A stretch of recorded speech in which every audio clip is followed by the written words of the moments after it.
said, won't feel bad if it's not for you, but it's the kind of thing that I think I would have wanted as a younger artist, and really kind of hard to find people that are going to give you a very technical rundown of something like oil paint. And I mentioned this last night, but who was here last night? Someone speak last night, a couple of people. It's really kind of surprising sometimes when you go to an art school and you don't really end up getting a lot of technique. And somebody asks me, well, why is that? And I don't think it's kind of universally true. There are some art schools that are really heavy on technique, or just schools in general. But I'm trying to situate it. So, like, when I say that, I guess I'm talking about, my experience at a school named Cal Arts, and they were very conceptually oriented, and so the idea was sort of privileged over the object, and then the opposite of that can have its own tyranny as well. And I think it's unfortunate that educators or artists or whoever don't really encourage a kind of middle ground approach. And I guess what I'm sort of saying is that's what I do. I think the idea and the object are equally important. And so I remember teaching at another school, and since I'm going to teach there again, I don't care. Cal State Long Beach, which is actually they're very famous for their figurative art department, considering that, that not a lot of schools do that. That's really like their main focus, and so I taught there for a little bit. And they kind of had the opposite approach of Cal Arts, which is that not only was it all about technique, there's only about one kind of technique. In other words, like, you could paint the figure, but you're not going to be painting it, you're not going to be teaching it the way that I teach it, you have to teach it this other way. And that seemed equally strange to me. So I would say, like, if you're developing a technique or an approach, not only to teaching, but to making work, I don't think you should feel confined by any one thing. And maybe it's just sort of like some kind of weird thing that, like, things always seem to end up in boxes. Like the art world, people understand things if they put labels on them and put them in a box. So you have, like, for example, Art Forum magazine has like a very specific type of artwork, and then like High Fructose or something. You guys know that magazine? Has a very specific type of artwork. Maybe it's the same with Juxtapose or something. And the two don't really intermingle too much. Like, if you're pop surrealist or something, you're not really, you're not going to show up at an art forum too much, And I think that's kind of unfortunate. I mean, this is not always true, but I think that's kind of unfortunate. So what I try and, encourage is people to think outside of the box. So what I'm going to do today is kind of walk you through a process that I've come by through just getting little bits and pieces from my formal education, but then also really just through investigating this stuff on my own. And a lot of times that's how you develop a technique, really. I mean, you can take from people, but at the end of the day, it's like you've got to really create your own process, especially if your work is very process oriented.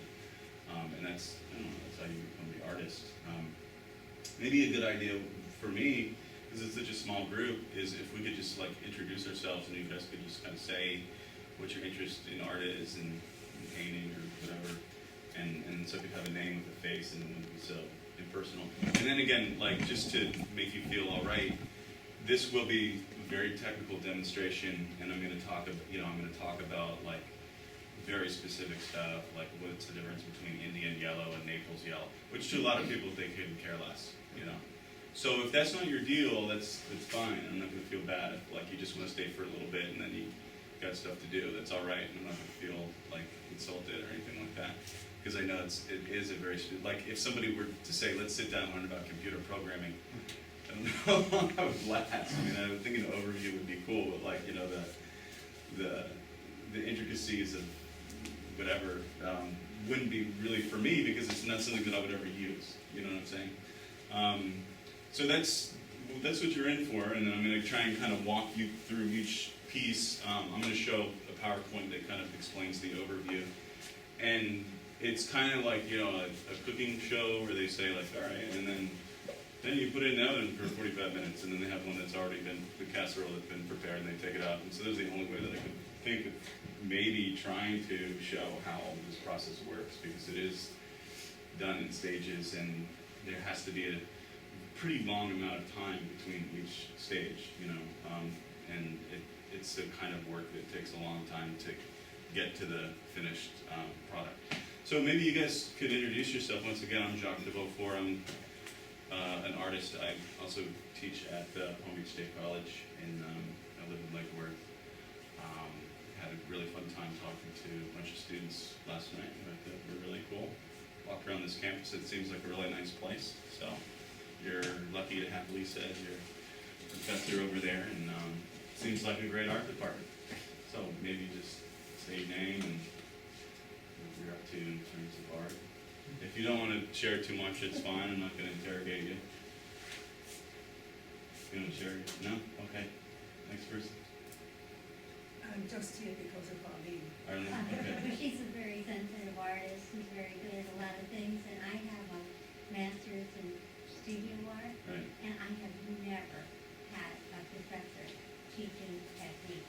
Yeah, And I'm weird. really excited to hear Yeah. you today. Cool.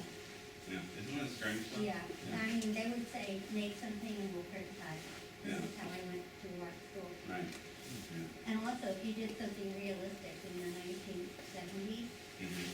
you get a plump. Yeah. How to do something abstract. So I haven't learned any of this, and I think it's great to do here. Well, cool. I'm glad now we live in a world where people can do whatever the hell they want. Right. In the 1970s, that just wasn't the case Yeah. in my school. Too bad. Mhm. Cool. So, thanks, Arlene. My name's Steve, I'm retired, and I took ceramics one last semester, I'm taking ceramics 2 this semester, and slowly getting into the scene. My name is Maria. I've been taking art classes at Broward College, and you're my first professor in painting. Okay. Okay. I'm very excited. I always wanted to paint, and I'm here to learn. Okay.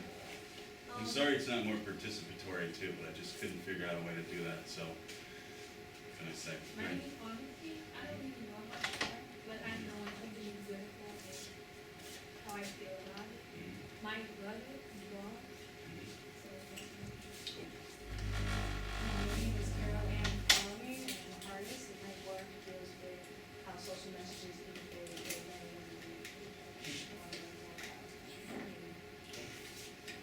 My name is Will. I graduated from Art Institute. I'm an art designer, and I did not learn anything about painting at the Art Institute. So Did you take a painting class? I kind of sort of did. It was kind of like that. It was just conceptual, no Yeah. taking. Yeah. You know, we had color theory. And that was pretty much it. Just No. about on color theory. Interesting. Ben, do you wanna? I'm Ben. I'm the studio manager here at Broward College North, and I am a practicing and exhibiting artist. And I went to MICA, and also did not receive a huge amount of technical training. There was basically kind of one oil painting technique-based class that was required, and it was not very It's kind of easy for the teacher too, though, isn't it? Like, oh, I'll just make some paintings. I'll just tag about them. You know? Well, I told him I was colorblind, and he just kind of ignored me the Yeah. entire rest of the Yeah. semester. And you just came in. We're kind of just doing introductions. If you care to say anything, that's cool. If not, you don't have to. Oh, yeah, sure. My name's Julian, and I've kind of born an artist, kind of like that, you know, reluctant as it were. I entered art school when I was 35, kind of hung up my pinstripes and went to school. Actually graduated from Rhode Island School of Design and studied illustration. I've exhibited on and off, but periods of 10 years at a time that I didn't paint, pick up a brush and kind of back at it. So thank you for being here. No, thank you. And that's the great thing about it. It's like the beach. It's you can go and do stuff, and it's always going to be there for you to come back to. Art. Jacques kind of introduced me, but I'll just say real quick. I'm Lisa Rockford. I teach drawing and 2D design here at Art Appreciation, and I went to undergrad for art, but my first painting class was taught by a graduate student, and he would just talk about like, you know, drugs and drinking, and and he didn't really teach technique either. So I'm a little bit self-taught in oil paint as well, and yeah, I actually don't know much about your process. Like, I don't teach painting because I didn't get all of the technique. Because the advanced professors would teach the advanced classes, and by the time we got to painting 2, they expected you to know what you were doing, but in painting 1, the graduate students weren't always Yeah. Teaching technique, so it depends on who you have, but. Yeah. And my main professor there was like very photorealistic painter, but yeah, so I wish he was teaching the beginning classes, but that's, yeah. It's hard. Sometimes it's backwards. It's hard. It's weird. But okay. Well, what I want to do is show some PowerPoint images. So I guess we'll just relocate. It looks like where we jump into the other stuff.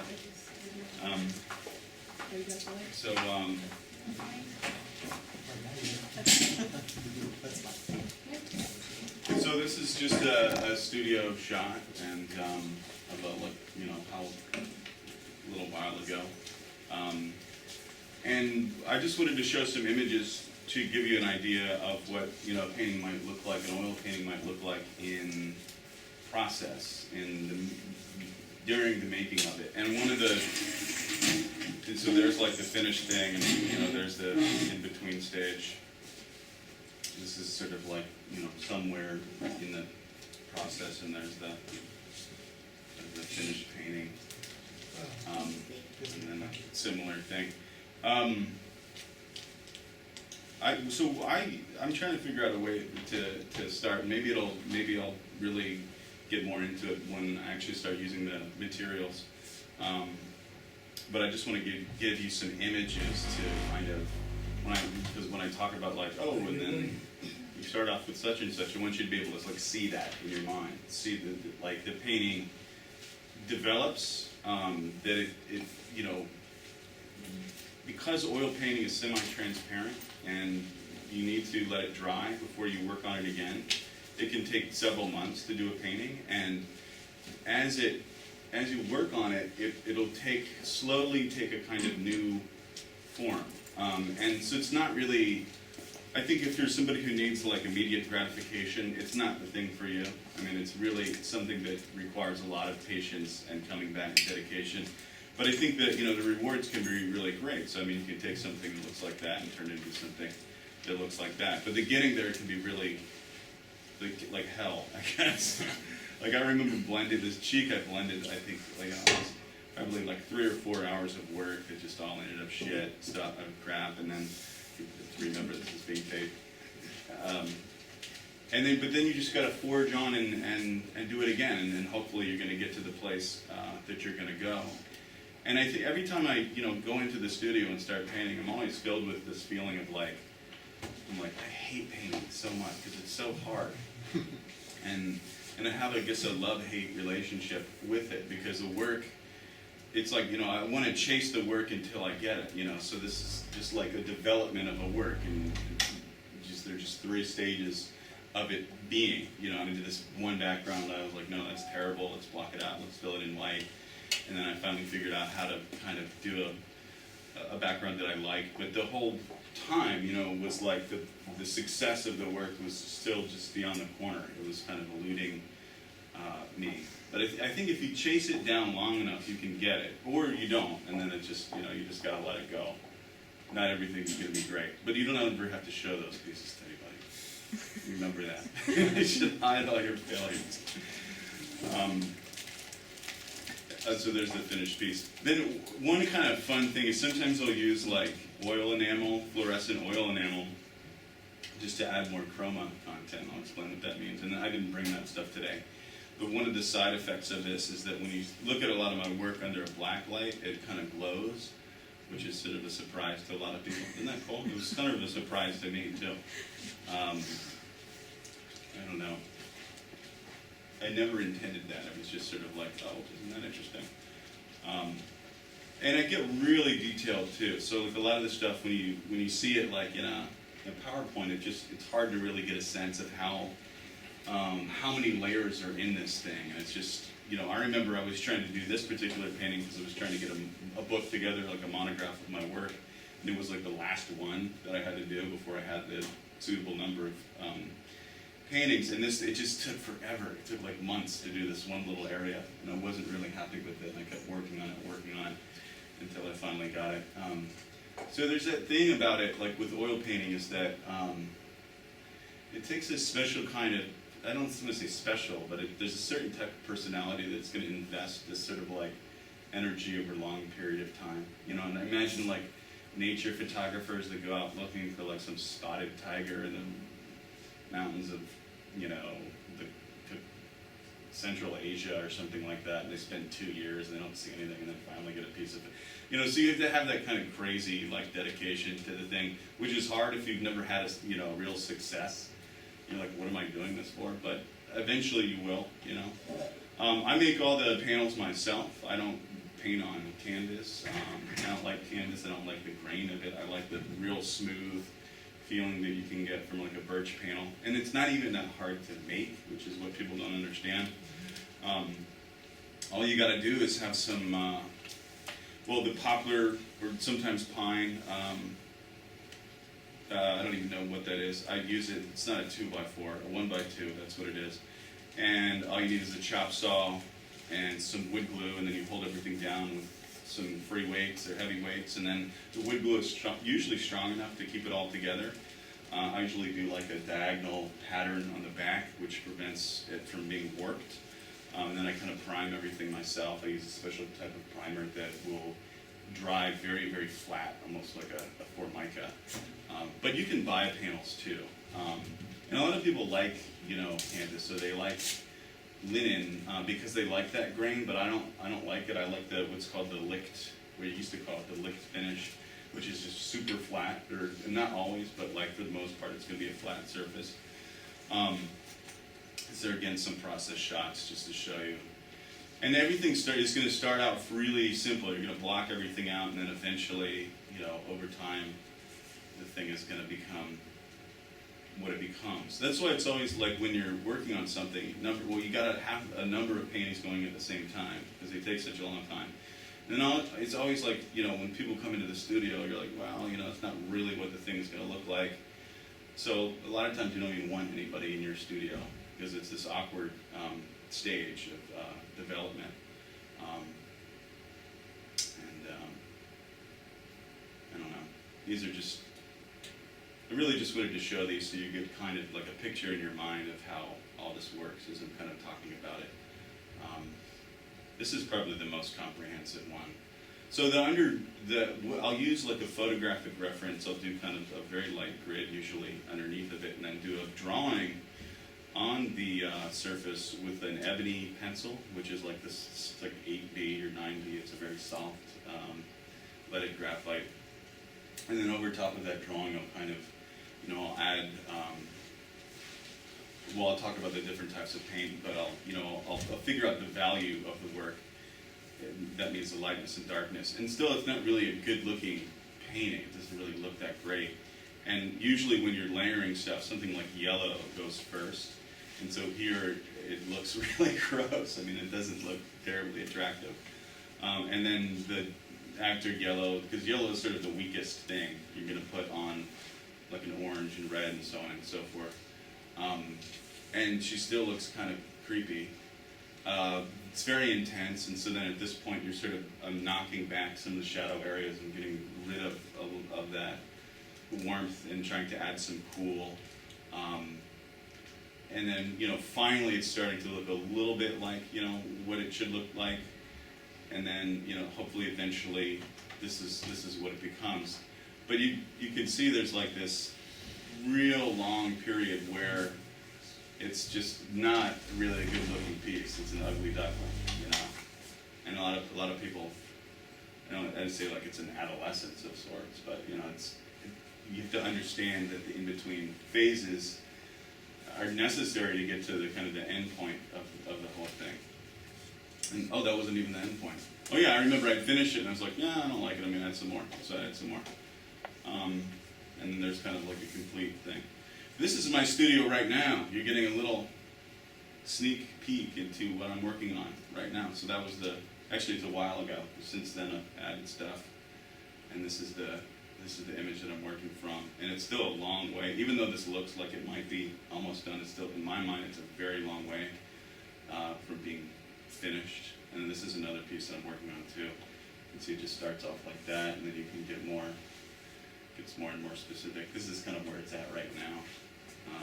And this is what we're going to look at today. I kind of did this just for you guys. Well, I can use it in other places too, so it's not like it's going to be thrown away after this.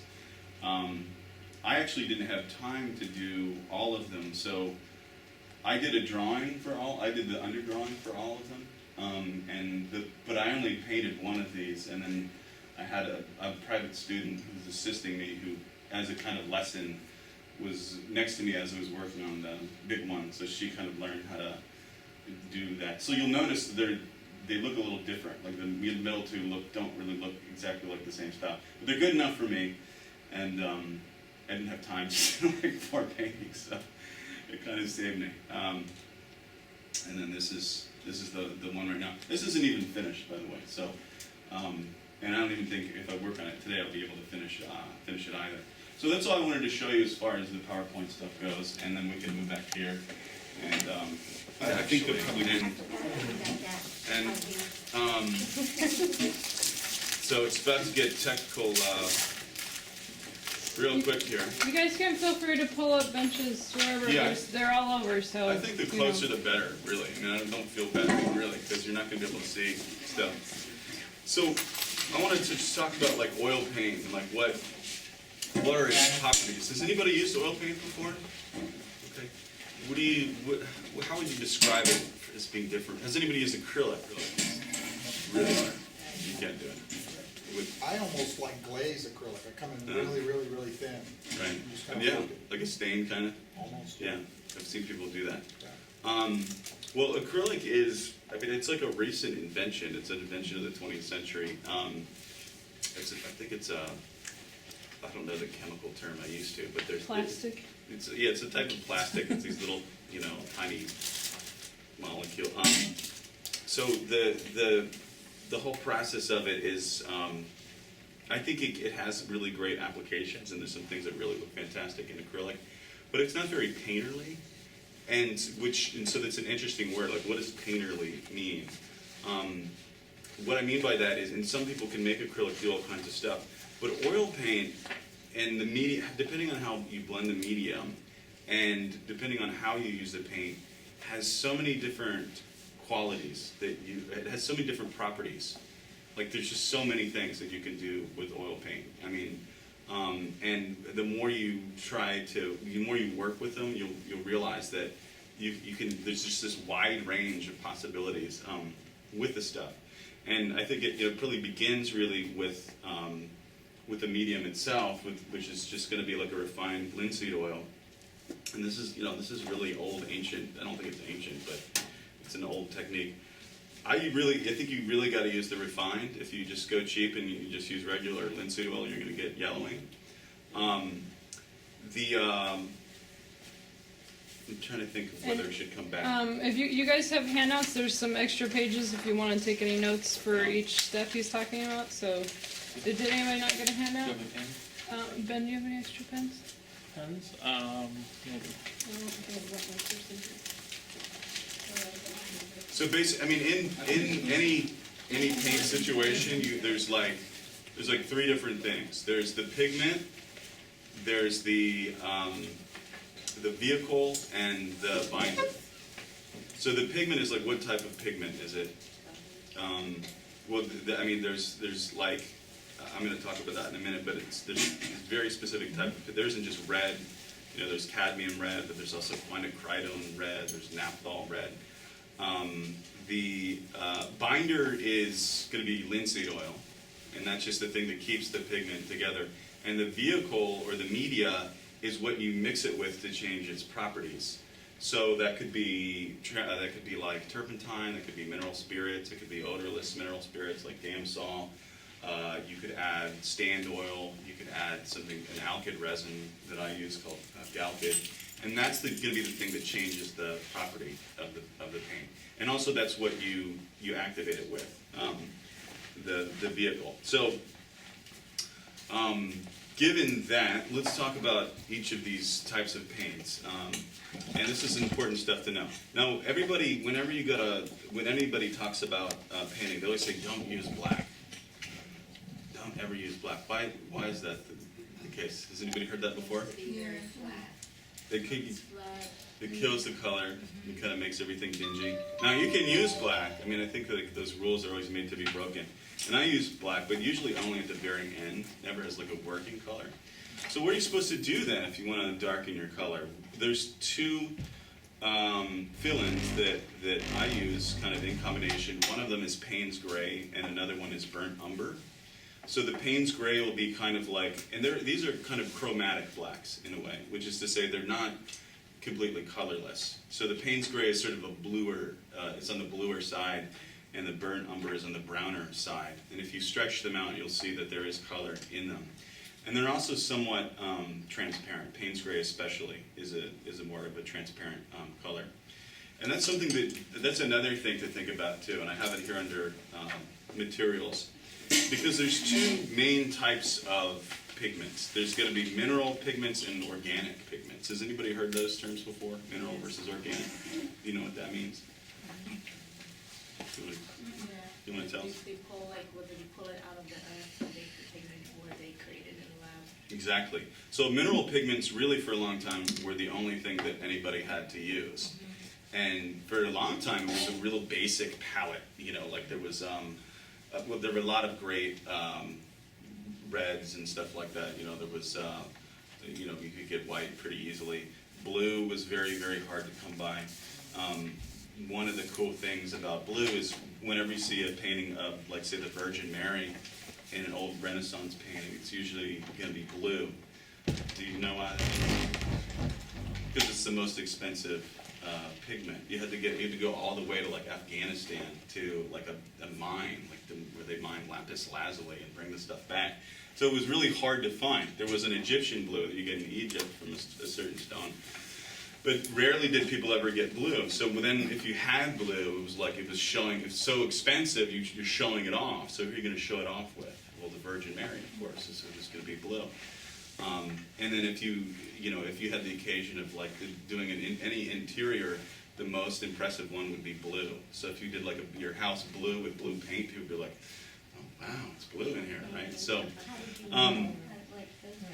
so there was a limited palette, and then people began sort of experimenting with chemicals, and they, you know, I don't know the exact timeline, but then they came up with a magenta and a different green.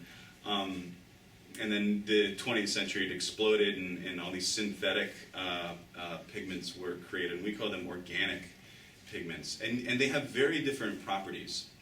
So something like a quinacridone red, for example, is really, really different in the way that it's going to work than like a cadmium red.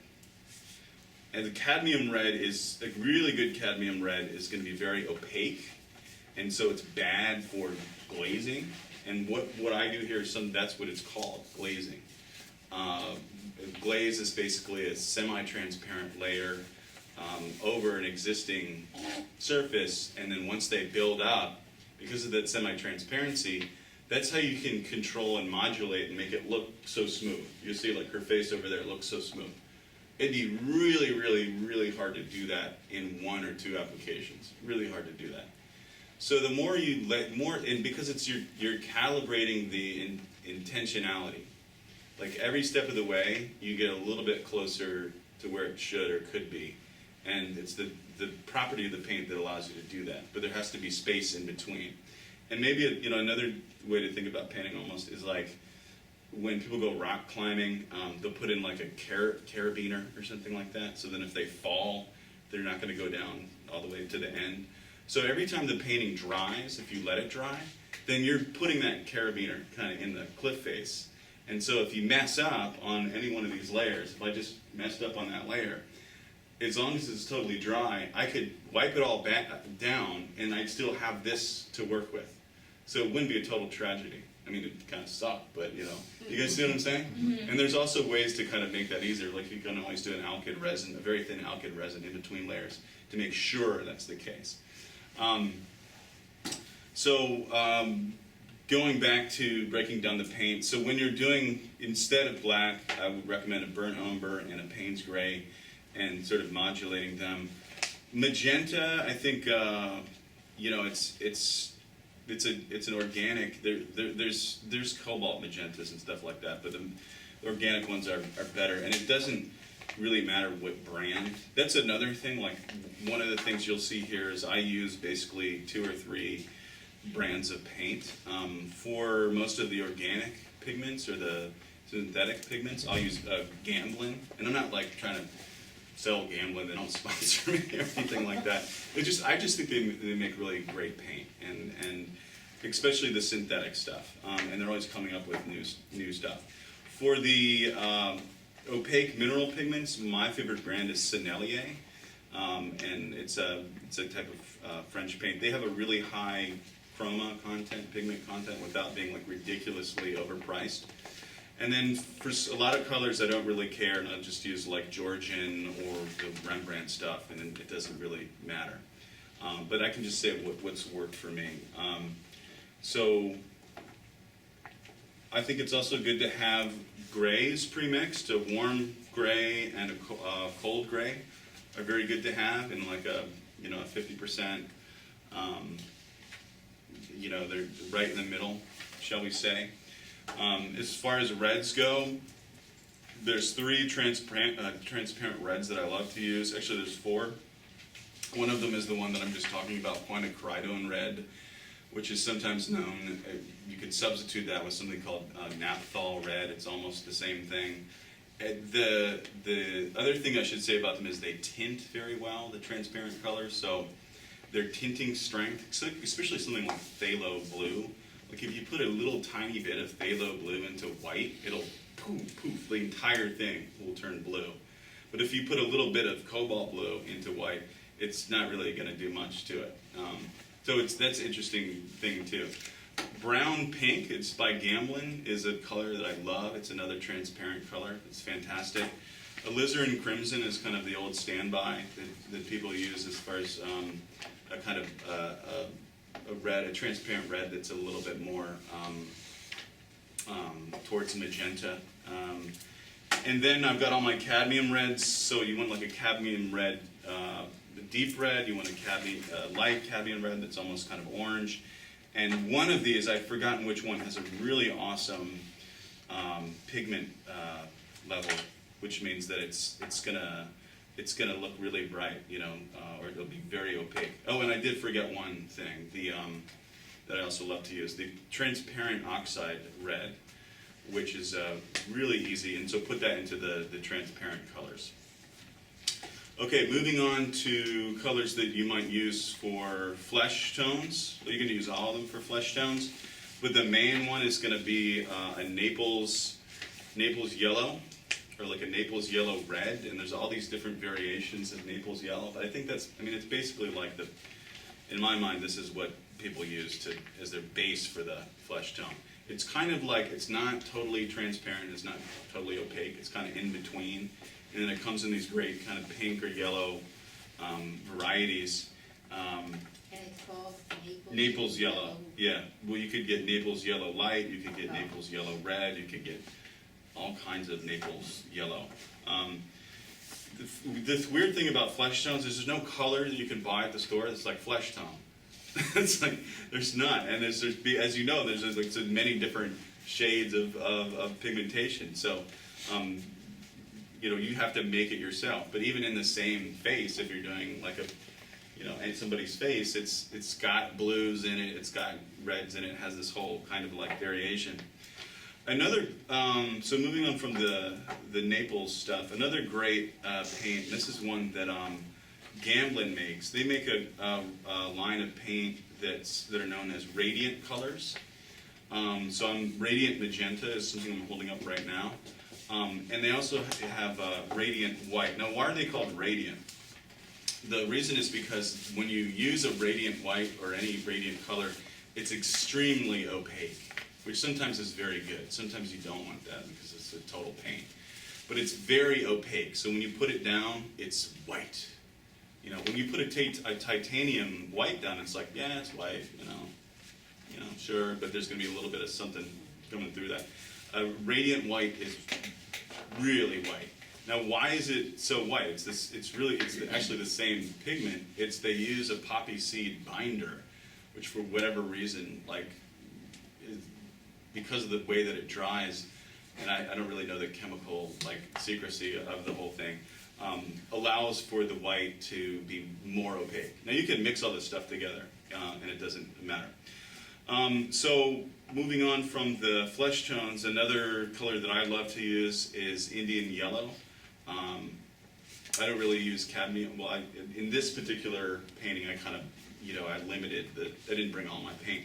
Now, Indian yellow has like a funny story about it, and they mentioned in this movie called The Girl with the Pearl Earring. Has anybody ever seen that movie? Yeah. Do you guys know the story of Indian yellow? A lot of these. Yeah. A lot of these pigments sometimes have like sketchy origins back in the day, like they're made from crushed beetles or stuff like that. So Indian yellow, they would have all these poor cows in a stable that they just feed mango leaves and nothing else. And then when the cow peed, they collect all the urine and let the urine dry, and then it created this beautiful yellow pigment.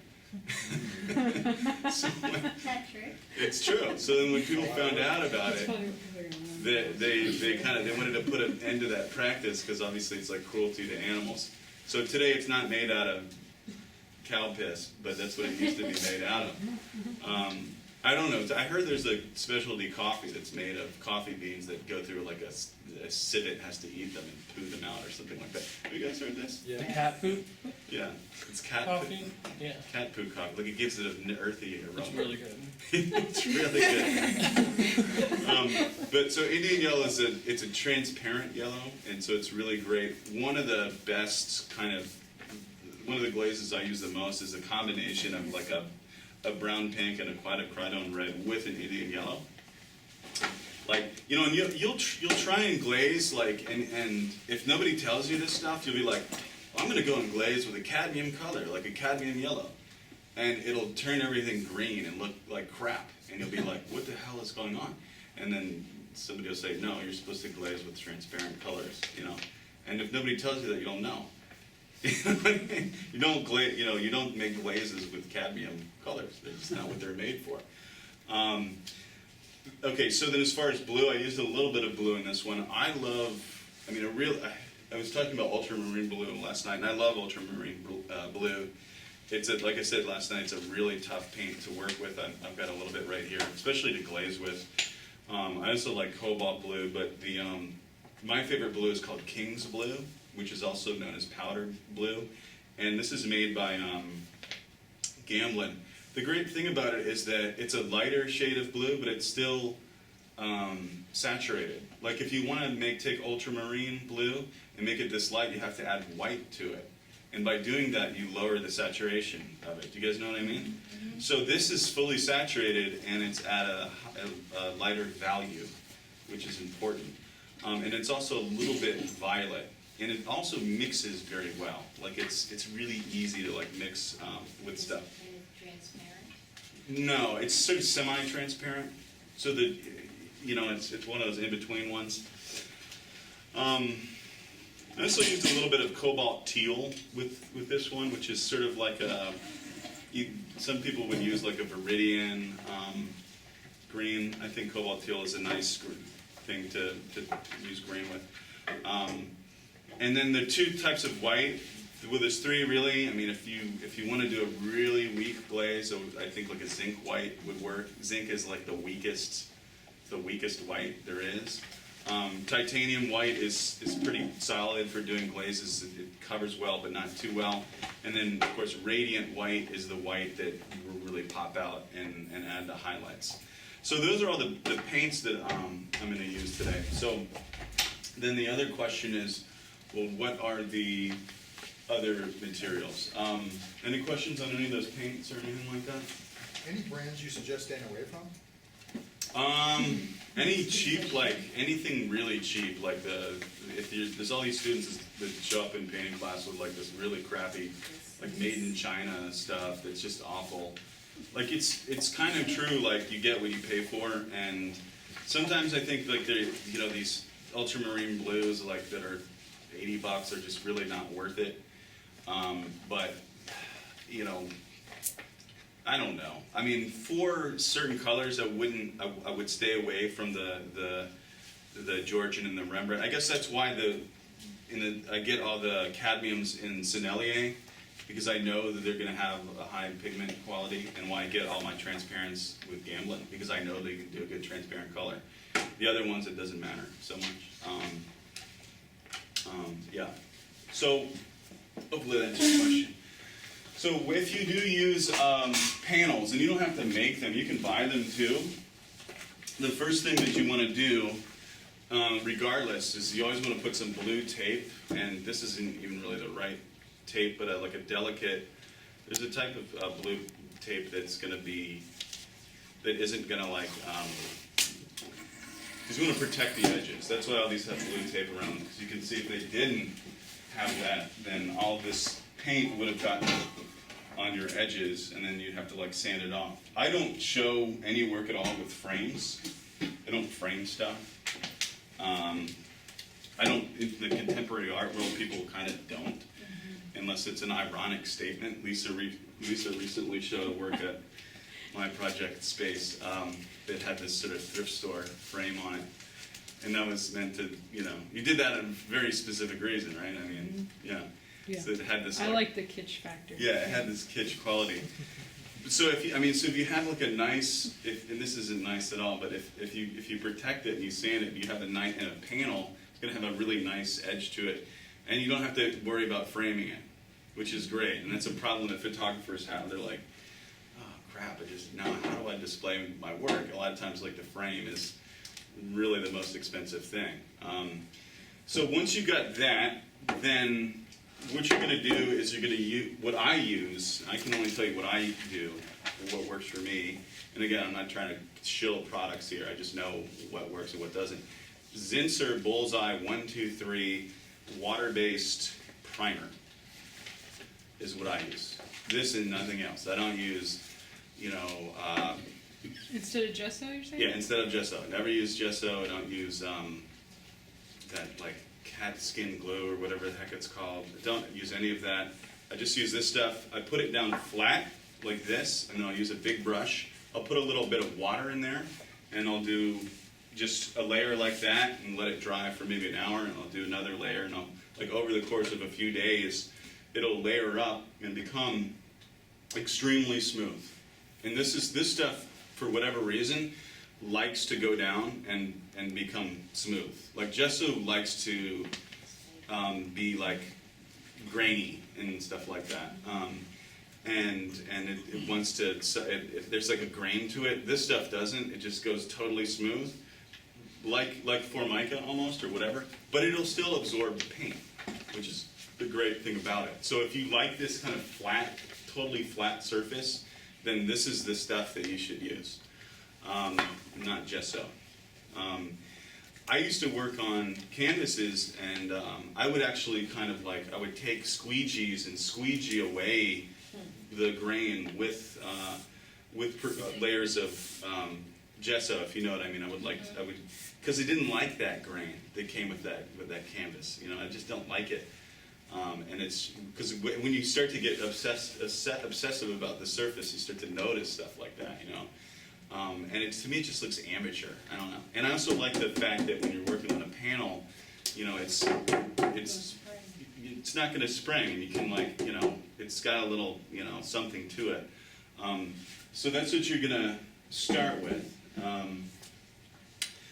So then once you got all those ducks in a row, then the next trick is creating your medium. So what's that mean again, the medium? Does anybody remember?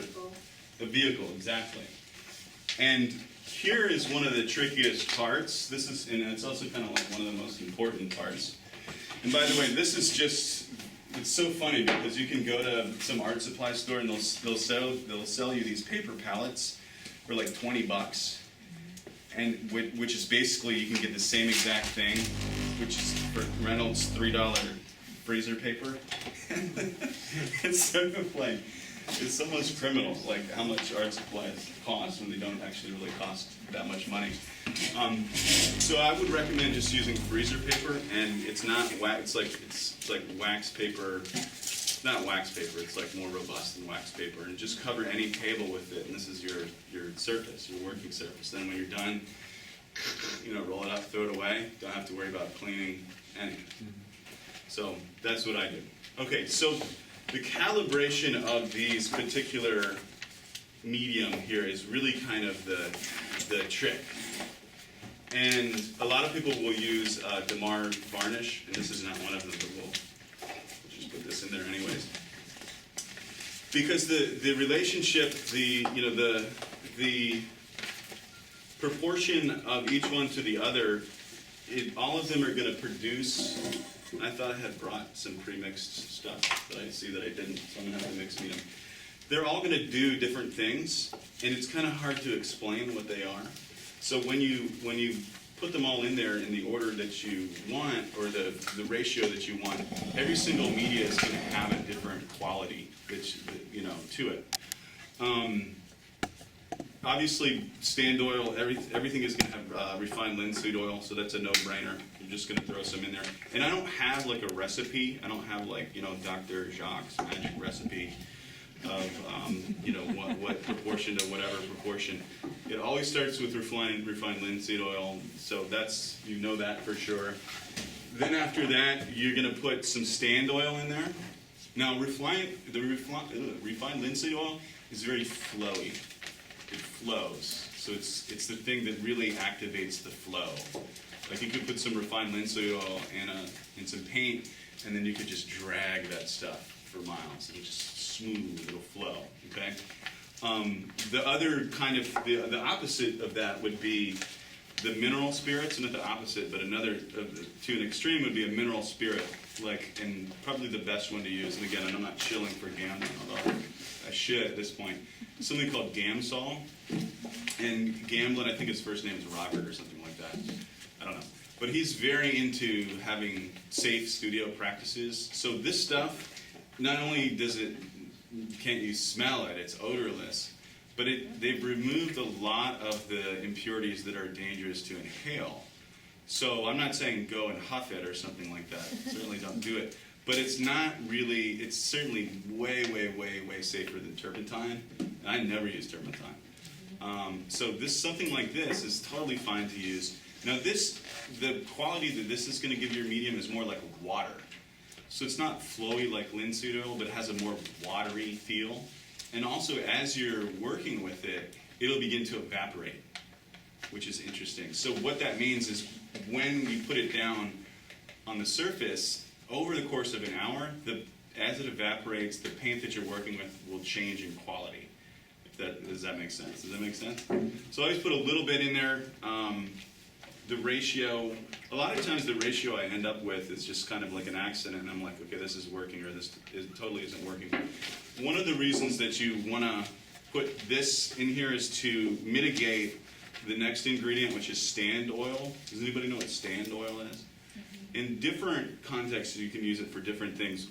One of the things that I like to use it for, or why I put it in here, is because it kind of like the runniness of the linseed oil will be counteracted by the gooey viscousness of the Stand Oil. And Stand Oil it's like it makes the paint stand, if you will. So like if you want to blend one color with another color and all you have is linseed oil, it's just going to be so runny and drippy and all that. So if you add some Stand Oil, it's going to hold. And then you can come in and you can blend them. But if you have too much Stand Oil, it's going to be gloppy. All these words are kind of stupid. So how do you mitigate the gloppiness? With the Gamsol.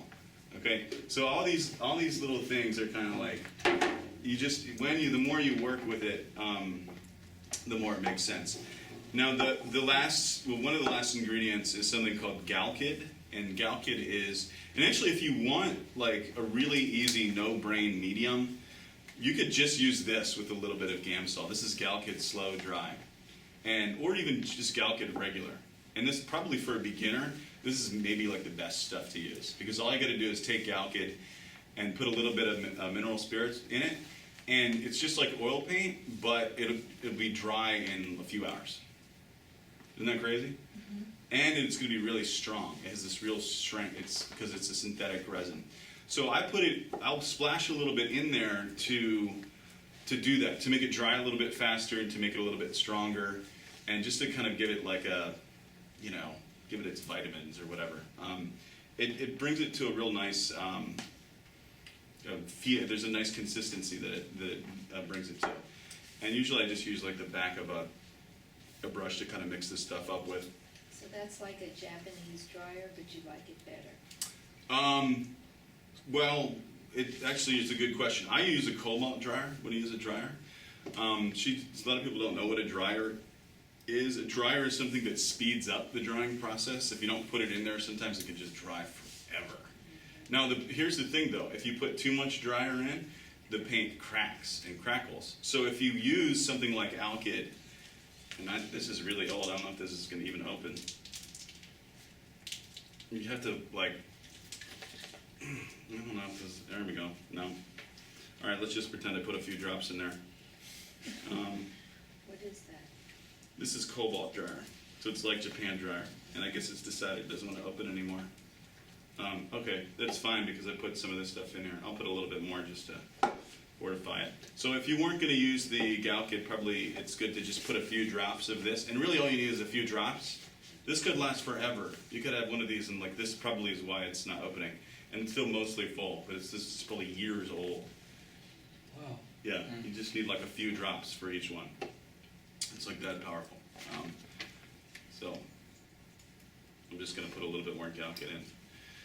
Hopefully this turned out to be the right consistency, and if it's not, then I'll change it as it goes on. If somebody could grab me some paper towels, that'd be great. That's probably the one thing that I forgot to bring with me.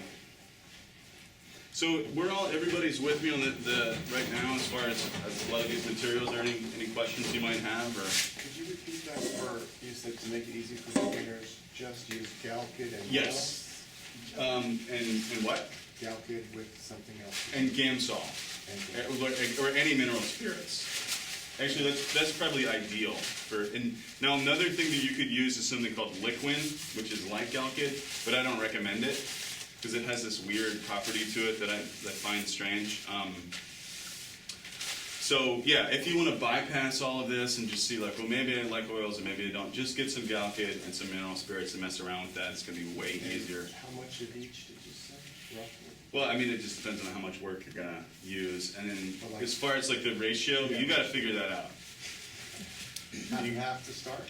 You got, I would say, like a 1-to-2 ratio or 1-to-3 ratio. 1 being the mineral spirits, and then 2 or 3 parts would be the Galkyd.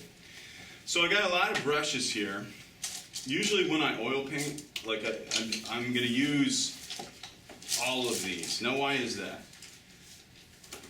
The reason is because like a lot of brushes are blending brushes, and they're really best when they're virginal, where they're nice and untainted. And so then when you got your paint up there and you're blending, and then it's used, and then you can't use it, and then you put it aside, and then you get another. So it'd be nice to just have an endless supply of brushes. But you really got to invest in a whole bunch. This is probably not as much as I'd like to have. I certainly would like to have a lot more, but this will do. And I always love it when I'm able to buy new brushes. As far as like what kind of brushes to buy, like all kinds. Buy all kinds. Like there's no one thing. I don't really use flats too much. I like rounds and filberts, but Use both synthetic and natural hair? yeah. Synthetic? Well, I stay away from stuff that's really like the horsehair stiff stuff. I don't really like that stuff. I like the softer the brush, the better. And I like I want a brush that's gonna last too. I clean all my brushes, and this is another trick that nobody's gonna ever tell you. This is genius. They're gonna sell you this General's brush cleaning tub for like $1 bajillion. Waste of freaking money. Murphy's oil soap is all you need in concentrated form.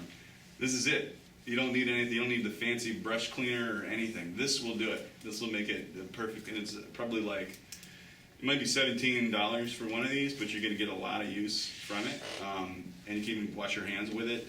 And it's not even, nobody's ever even advertised it as a brush cleaner, but it's the best brush cleaner that I found. A lot of people say, well, you can even clean brushes with like corn oil and stuff like that, and that's, you know, that's, I don't know, that's insanity. This is the stuff, Murphy's oil, so. Do you have to put them in paint thinner or something first, or? Nope. You just put a little bit of this in like a tub or whatever, and then you dunk your brushes in there, and then you kind of do that a little bit, and then put it under water and clean it. And if it's not done yet, you kind of do it until it's done, and it even gives it a nice little smell to it. So, Where do you get that? huh? I never saw that. You get it at Home Depot. Oh, okay. They never seen a lot of this stuff. They don't sell at the art supply stores, you know. And if they did, they would up, you know, grade it by like 300% or whatever. So that's like an hour of just setup. And I guess what I'll try and do is just show you, and this will be the part where I guess I'll be kind of feeling weird because I'll try and be like sideways each time. I suppose maybe I'll take this one. So if you're sitting over there, you'll get the back of my head. Get all Bob Ross on you guys. It's gonna go down at all. Yeah, it's that one in the front. That's the one in the front. Yeah.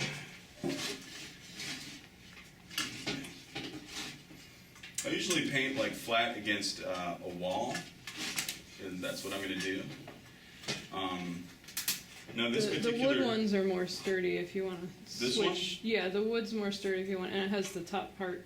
I think you this wanna is fine. I'll switch. just well, Okay. maybe it's not. Let's see. Yeah, those don't have the top piece. I thought you were just gonna use those for display. So Okay, yeah, let's use this the one. wood one's the best for the painting on. Yeah.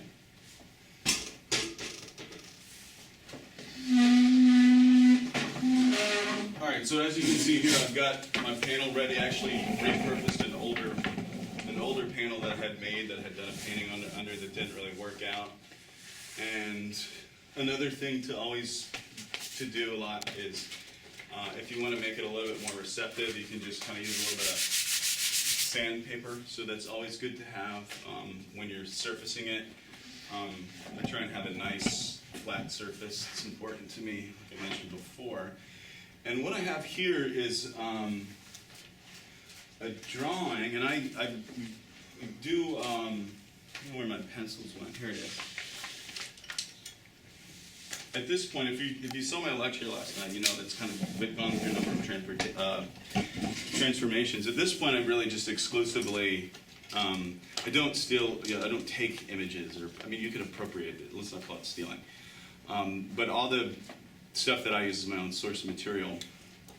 And actually this was, this girl is an actress so when I lived in Los Angeles, her name is Cassandra Church. She was like in a lot of movies, like B movies and stuff like that. And I never had done a painting of her, but for this demonstration I remembered I had taken some images of her, and then I did a drawing.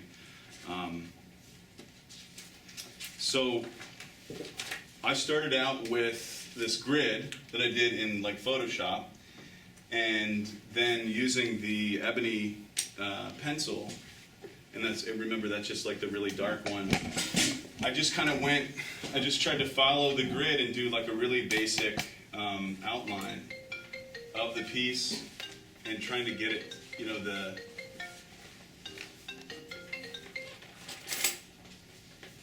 know, just the whole outline here down. This one was sort of done at the end, so I think it was a little bit more quickly done than all the other ones. But this is I'm not going to say this is easy. It's a little bit time consuming, but for me, it works really well. And then that's what's going to account for the uniformity in all of these, because they all came from the same image and they use the same grid. This is not as hard as it looks. I mean, like not anybody, but it will help a lot, you know. So that's generally what I do, and sometimes I'll re-grid stuff, and there's ways to sort of do it temporarily. With the grid, do you make sure it's the same proportion, like you doubled or quarter inch to an inch or something like that? Like I think what I did is divide it like up I measured this and then figured out used that to, I don't exactly remember how, but like it doesn't matter, the proportion, it just matters like the number of squares that you have here, the number of squares that you have here. So what really gets sized more is the computer image and not this thing. I don't remember what dimensions these are, but I thought I probably wanted like 1, 2, 3, 4, 5, 6, you know, and then this is probably 9, 1, 2, 3, 4, 5, 6, no, 8, so it's like a 6 by 8. So this could be, probably could be 6 by 8 inches at like 300 dpi or something like that, but then when blown up size to print, it's going to be a different resolution. And you can just make these in Photoshop with there's a little tool, but then you have to take a screenshot of it, because when you try and print it out, it won't print out the guide. But if you take a screenshot of it, it'll print it out. I don't know why Photoshop doesn't just do like they don't make it easy, do they? So you have that to work from. And maybe what I'll do is I'll bring over the finished one so I can actually work from that. That'd probably be better than working from the paintings. And I don't know that I'm going to really do, with a limited amount of time and the fact that it's just, I don't know what's going to happen here. This is going to be an experiment that we're all going to take part in. Because they only have another 55 minutes or so.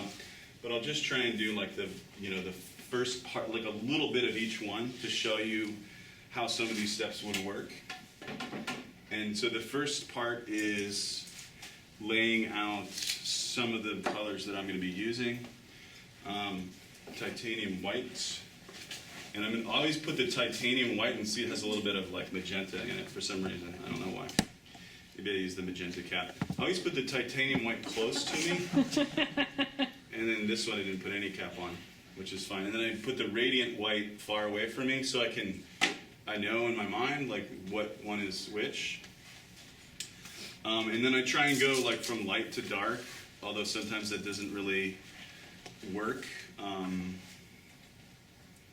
Sometimes my palette is just totally chaotic and random, and actually mostly it's not really as organized as a lot of people are. So I'm going to put a few different types of Naples yellow down. The Naples yellow red, and the Naples yellow white, and then let's put some of this stuff down. So now this is a little bit lighter. Put like 3 of those down. Oop. Somebody grab that maybe, thank you. Then I'm going to put some of my reds down, the cadmium reds, like a cadmium red light. I'm not going to use too much of this, but I will use it. And then let's see if I can do like a cadmium red, medium, a little bit of that. And maybe have a cadmium, like a redder one. Yeah, this is a little bit better. Then behind that, I'm going to put my transparent colors. So really, again, I really love alizarin crimson. It's going to be a little bit magenta-ish. Let me see if I can find the transparent red oxide. I think it's this one. I also love this brown pink. And they look very dark. They look like, why would you use that dark color? But when you put it on and you stretch it out, and by glazing it, it looks totally different. Which you'll see in a few minutes here. This is the quinacridone red. I just put down the brown pink. And then over here, maybe I'll put some of my grays. Like I'll put a warm gray and a cold gray. If it lets me. Just a little bit. Put the cold one over here. And it's called warm gray, cold? Yeah, one is warm gray and one is cold gray, so they're just like one is warmer. Are those Gannon? I think those are Rembrandt. And I'll put a tiny little magenta left, or that's actually an ultraviolet or a violet. And see if I might not even have any magenta left. Sometimes they get in really bad shape. And you gotta that's the weird thing though, if you leave the cap off of oil paint, it doesn't necessarily ruin it. It's just like the end of it'll form like a protective layer almost. That makes sense? All right. And then I've got a little bit of this weird fast matte ultramarine that I'll put in here too. And I'll also put down some King's Blue. over here. And then the furthest from, you see how it's going like kind of from light to dark, and then the furthest from the whites will be the, I'm already a mess, will be my burnt umber and the Payne's gray.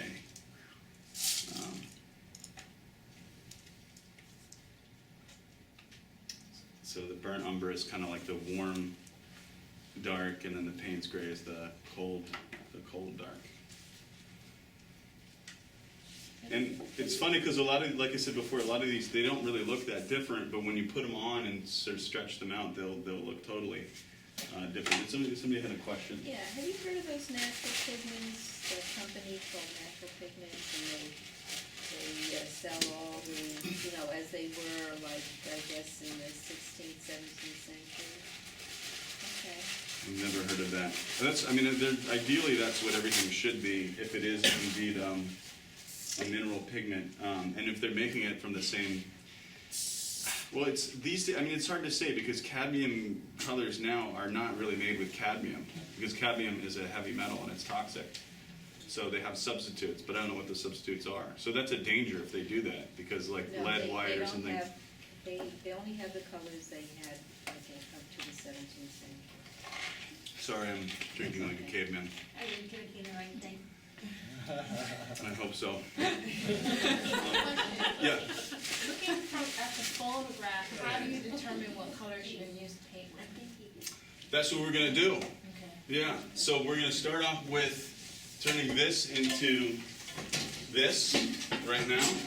And so this is step number one. So this is what we're gonna do right here. This is what ultimately we're gonna end up with, one would hope. And try and make it lean towards me a little bit. If that's possible. I don't know if that's possible. This is fine.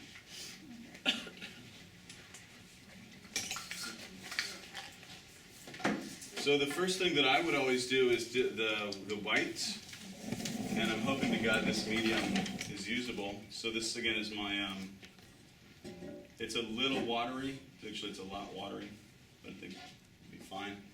And this is called a maul stick. Has anybody ever seen one of these before? Yes. Okay, I usually have a wall here that I'm going to be working from. All right, this is really watery, is what I'm noticing. Kind of brush is that? It's just like a flat, or excuse me, it's like a round. Do you have the lighting in your studio today, like have some warmer pool or a window or? I use like this big bank of like a big bank of lights that are all kind of pointing down at the thing. So right now, my feeling is that I can't use this medium. I have to change it. And so what I'm going to do is pour a little bit out. And I think the solution today is going to be to add some Galkid, because it's, I don't know if you can see, but it's like, it seems really wet. I don't want that. So hopefully this will thicken it up. And it's all kind of like, you know, there's an art to it, obviously. It's called art. That's why they call things, why they say there's an art to something, you know. I think there's an art to teaching too, and that's why like today in all these different schools, like there's an attempt by the various administrations to quantify and qualify everything, and like hyper accountability and assessment objects and blah blah blah, and like, you know, so much of like teaching just can't be like quantified. Oh, you finally opened it, okay. Like a lot of it really, you know, is going to be transcending that. Okay, that's definitely a lot better. Now, it's kind of hard to say like how much time I should spend on each of these. So I'm going to probably, you know, I'll do like part of everything, but not all of it. And this is kind of the part of the demonstrations that I hate the most, because I can't see anybody, and I don't know if people are like what they're thinking. So then I end up telling stories that have no point, and So you want it to generally be make- transparent at this point, or? yes, and actually that's a good questions help, because then that'll lead me to, and I'm a little thrown off because usually I have a wall here that I'm balancing off of. Now, why would you use a maul stick anyways? Does anybody have an idea of why this would be valuable? Just Keep your hands steady off the hands. surface. Yeah, it's a lot harder to do it like this, and over time it's gonna be extremely taxing on you. If you have like a real nice distance like this too, and if I had a wall there, you get so much more control. This gives you tons of control than if you're painting like this. But if you're painting like and that's why I love long handle brushes. So you get just so much control from them. They're really great. And I'd like to be further out, but because there's no wall here, I have to be closer in than I'd like to be. And ideally, I'd be going off the photograph. I don't have anywhere to put the photograph off, so I'm just going to go off the paintings that I've got. But yeah, Lisa, the reason that it's transparent at this point is because this is the titanium white, and then in a second, I'm going to put down, you're going to see the difference between the titanium white and the radiant white that I keep talking about. Keep saying, oh, radiant white, so cool. It's really... And you chose to use like a flesh tone base intentionally, like it's like. The Yeah, and actually that's background a color? good point too, because like a lot of people will just begin on a white surface. I never, ever, ever do. To me, that's like, would only be appropriate if you're going to do a painting of the Arctic or something like that. But you had the white underneath, and then you started with that. Yeah, you got the What you primer. talked about, You the get the primer primer and then underneath, you- but then you do usually like a warm kind of. It really depends on the painting that you're doing, but I just kind of chose this. I don't know what you call it, like a beige-ish color that's vaguely flesh tone. And it just like makes her it. flesh, yeah. Yeah, it just makes it a lot easier. Yeah, it just makes it a lot easier. Some people like to paint on white. I think a lot of people that use the whatchamacallit, the tempera, maybe like to use white as a. And certainly watercolor artists like to use white, obviously. But and even when I teach charcoal, what I have my students do is to tone their paper down with charcoal, with the charcoal powder. So they're starting on a gray sheet of paper and not a white sheet of paper. And the other thing that I just want to point out real quick is that I always start with the highlights. Usually, it seems like it would be self-evident, but I guess it's not. Like, you start with the light stuff and then you end with the dark stuff. Does that make sense? Yes. Because the one was going to overpower the other. Like, that's why you do like the yellow first. Like, you never mix. Like, if you have a color and you want to make it yellow, like, you never mix yellow into that color. You always mix things into yellow at very small amounts, because it's just so weak. It's like a weak color to be so easily overcome by other colors. So I think for the purposes of this lesson, I'm going to leave out the hands, which are kind of horrific. At this point, I'm just going to focus on the face. At this point, I'm going to go back over this and with a blending brush and kind of even it out a little bit. You guys see how that's working? It's evening everything out. That's just a dry brush, right? This is a dry brush, yeah. So just kind of smoothing everything out here. This is really one of the, the main techniques. And if I had had the media at a different consistency, the one that I'd started with, this would have been much harder to do. Okay, now here's the thing where you're going to see the whole radiant white thing. So you saw how the titanium white worked. Now I'm going to switch to the radiant white. And just look how different this is. Can you see that? Well, maybe Yes. it's not. Maybe I gotta get more in here. It sticks in the way for some people's angle. Do you see it's like now it's actually like gonna be white. It's like, damn it, I'm white. And the great thing is that you can kind of put this on top of the titanium, and then you can have kind of like you can blend the one into the other, and you can get kind of like a transformation from that. And so then you can have some depth to the work, like almost immediately.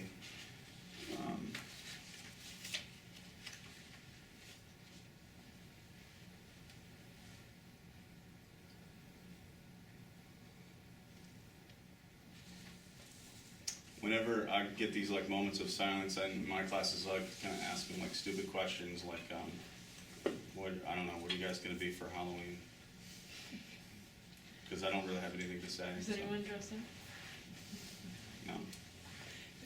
Do you listen to music or anything while you work? Oh, always, yeah. Absolutely. Get in the zone. Do you always use radiant white in the beginning of the painting? I use a combination of radiant white and the titanium white. So I put the titanium white first, and then I put the radiant white on top of that.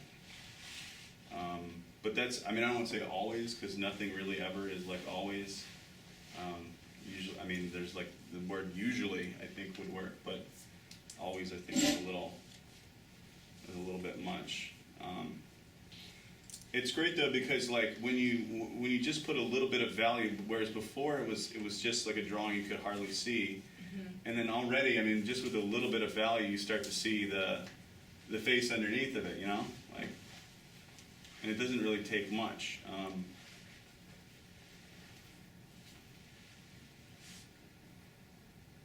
Is the paint blending with a pencil? The pencil, the pencil will not. I mean, at this point, it's gonna stay what it is, and that's why I like graphite, because if that wouldn't really necessarily be true of charcoal pencil. Charcoal pencil, unless you like fix it with a fixative, might be a little trickier to deal with. Okay.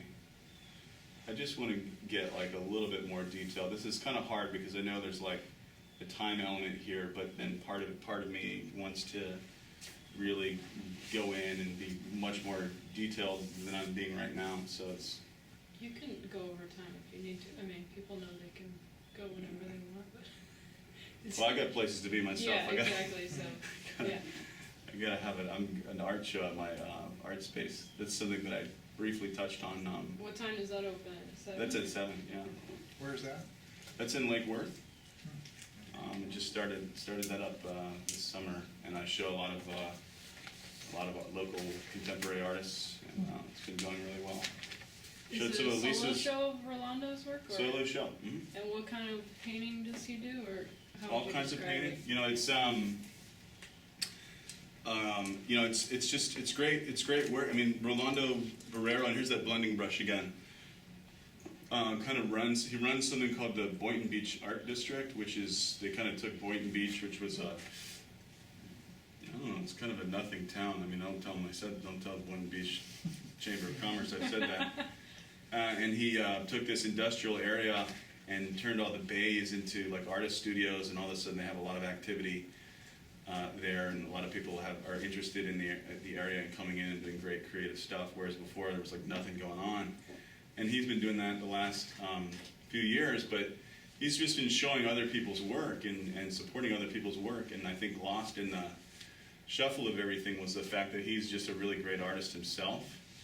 And I kind of visited his studio and saw that, and I made a interview of him. So do you see how the radiant white then got blended into the titanium? Mm-hmm. Well, and then just decided to give him a solo show. He has an interesting life story. I mean, he's I think he's in his 50s now, but a lot of his life he was kind of like lost a decade. Had brain cancer, and then he had to battle some drug addictions and some other troubles and stuff like that. And he's having kind of like a personal renaissance now, where he's really hitting his stride and doing awesome stuff. And so I really love that element of the story. And also, you know, and even though he's like Cuban and a gay man or whatever, like that's in his work, but he's not like gay Cuban art, you know. It's like that's just sort of a side, like, because that's what a lot of people will be billed at. Like, we show Cuban artists at this gallery, and this work is only for the gay community. Like, and I think those things are like in there, but it's not reduced to that, you know. Okay, what I'm using now is a little bit of the brown pink, and I'm going to put in a little bit of the transparent red oxide. When you blend with the dry brush, do you clean it or anything between blending? That's going to happen a lot, yeah. Like if you switch colors, you'd use a different brush or for blending? Yeah, that's why you have so many, is because over time it's going to be dead. Now I'm going to put this transparency in the same way that I did like the initial thing with the titanium. I'm going to do the same thing with this brown pink, and you can see how nice and transparent it is. And then over top of that, I'm going to do the darker, it'll be a combination of the burnt umber and the Payne's gray. So you're always dipping your brush into your medium before the paint, or? I do that. It's kind of like a reckless thing that people say you shouldn't, but I don't know, I do it. Because that thins it a little bit, or? Yeah, because you're kind of collecting the medium and what have you. So, and right now the thing about this, what we're doing is we're using transparent colors so we can still see like the pencil underneath of it. Do you know what I mean, guys? Like this is a transparent color. We're not painting, and that's part of the main theory that I would want to take you to take away from this is that everything in oil painting is, there's different degrees of transparency, and the whole thing is an amalgamation. It's like a layering up of all of them eventually to form the painting that you want to have. But you again, I mean, I've already mentioned this, but you know that it's just a process that takes a lot of time, and that you have to be cool with that. You have to be cool with like letting something dry and coming back to that later, and building on it. And so once I'm kind of done with this stage, I'll go to the next stage and kind of show you how that works.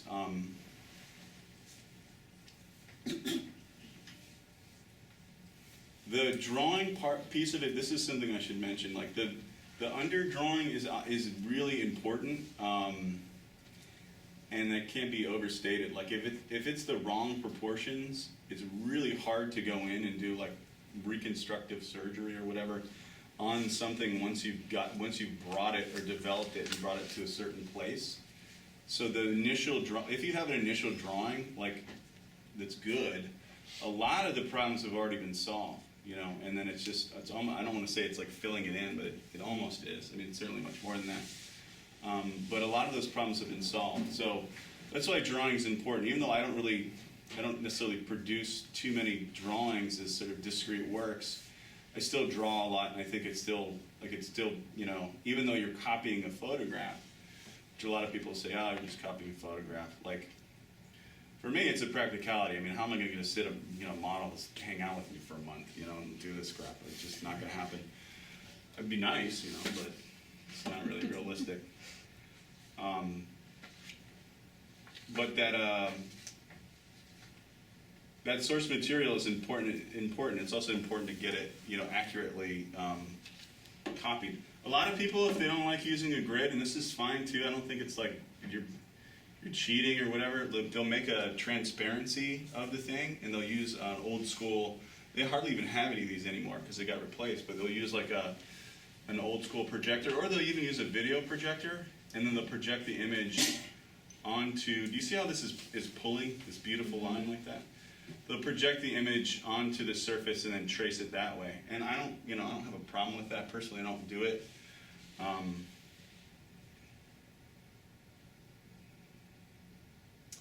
But you can, I mean, if you want to, and that's actually maybe another like beginner thing. If you're still trying to, if you're just beginning, that maybe makes things easier. I use overhead projectors. Yeah. See, Lisa does. So I'll tell us. It's fine, Lisa. It's fine if you do. You're not, and you're no less of a painter. I'm not a purist. I don't have to use a grid. Well, I mean, my feeling is though, like you're gonna end up, even if you do use an overhead projector or you don't, like you still have to make the painting anyways. Like there's all you're really getting is like the outline of it. And yeah, it's just the starting point. Yeah, and you're not. It's like that's not. Doesn't look like that because of an overhead projector. You know, it's a different reason.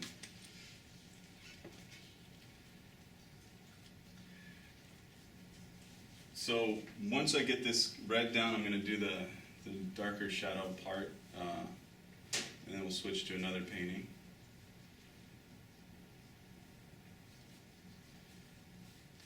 So do you think of the red as sort of like your mid-tone, or are you doing it specifically for the color? Well, yeah, both, I guess. It's just better to have, it's better to do this than like a gray or something. Do you know what I mean? Like gray would be fine, but I think it's better to always have a little bit of color. And in this case, it wants to be a warm color. And these the transparent red oxide and the brown pink, they just blend so beautifully that it's sort of like, you know, why not? Look how great it kind of pulls out. I mean, it wants to pull out, it wants to spread out over the surface. Like you'd never get this in acrylic paint. It does not behave this way. And if you and it'd be drying by now, and you'd be no way you could go back and like mess with it. All right. What do you make of the water-based oils? Everybody always wants to use those. I think they're total crap, and I never use them, and I have no idea. I think it's like a gimmick that like they're sold to you as being water-based, so supposedly they're like easier to clean or something like that. But I don't think you can mix any of this stuff with them, and so basically they're completely useless as far as I'm concerned. And a lot of people buy them, like beginners buy them thinking they're going to be cool and easy to clean up, and then actually never end up using them. I don't know anybody. The only ones I have, it's because they came in neon colors and you can't in fluorescent colors, and you can't get other oil paints in them. That's true. The fluorescent colors that I use are enamel sign painting stuff called One Shot, and I mix that in. But you can't get fluorescent colors in this type of stuff. So. Yeah, but I can still mix the water-based fluorescence with the regular. Can you do that? Yeah, it doesn't seem to be a problem. So. Okay. Don't listen to me then. But yeah, they wouldn't be good for your main paints. It's only because like. It's like a specialty thing. Yeah. For me anyway. When I've used them, they feel like acrylic, but I was thinking, well, maybe. Yeah, they're almost like chalkier. Yeah, I thought, well, maybe it was the brand I used, and maybe somebody knows a magical brand of water base. But they're usually really expensive too. They're usually a little more expensive than other oil paints. But I mean, isn't the selling point that they're like water based and so therefore they're easy to clean or something like that? Or you know. At this Yeah, I school, think that's the it's idea. been a matter of we don't have good enough air ventilations, and that's for Well, some here's the people, thing. the chirps is really Yeah. noxious. Here's the thing. Do you guys smell anything at all? No. You know. And what we're cleaning it up with is just going to be the Murphy's oil soap. So it's just about as non-toxic. I mean, it's not really toxic. I mean, I suppose if you like tried to eat it or something, you'd have some problems. But it's not really terribly toxic if you use the right stuff.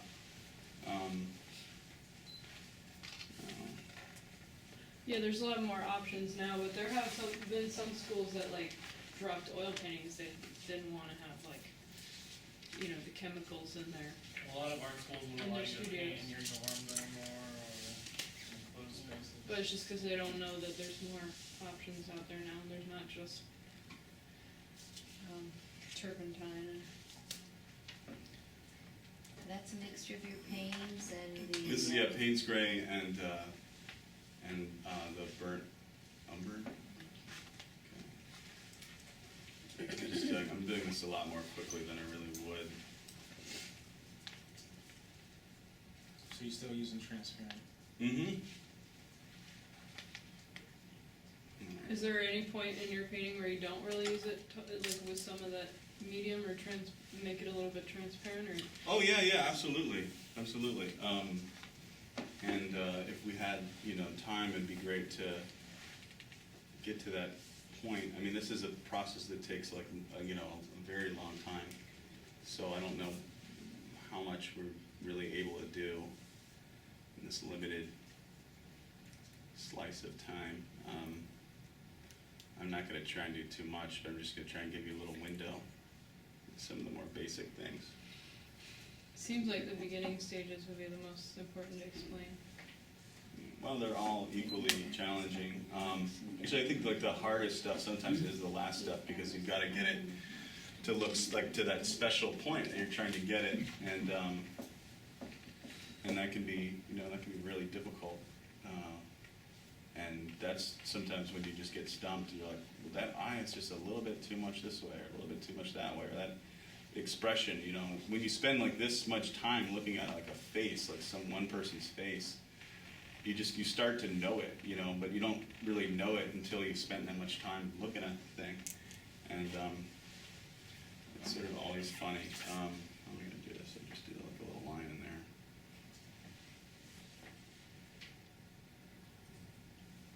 I remember when I did this the first time, I did too dark on the left side of the lip. So I won't do that here. I'll just do it a little bit like this. And this is really, really the quick version, as you guys can probably see. Maybe I'll go back over that with a really quick mixture of radiant white and just to indicate some highlights, so when I go back to it, I can have those there. It's going to get gray real quick though, so probably just forget it. And then I'll get a smaller brush and pick up some radiant white and go in and get a little bit of this little dot on the eye right there. I think it's like right there. So normally you would let it dry before you went back into it? Yeah. Well, yes and no. There's a period of time where, like, if you worked on this too much, it would start to turn into like mud, and it'd get all muddy, and it wouldn't be worth working anymore. And sometimes it's like you have to hold yourself back. So I don't know. As you can see, I don't think that took too much time, but you just with a few minutes, you see this face like emerging. And if you do it kind of in a methodical way, I'm going to go back over with the titanium now. So would this painting normally take you like a week if you're working on it every day, or? It depends on whether I'm teaching school or not. Right, if you had 8 hours a day or something? If I had all the time in the world, I think this would probably take 2 to 3 weeks to do. Okay. Just because there's going to be at least a day or two of drawing time in between, and sometimes I'm not going to feel like painting, and I don't know. How many sessions? I don't know how many sessions. It's really hard to say. But just to get a general idea, yeah. A long time. It's not like something you can do in a day. No, it takes a long time. Okay, so now we got, that would be like the first layer. So now I'll try and do like a second layer. I think maybe, just switch on. I'm trying to figure out which one would be good to use.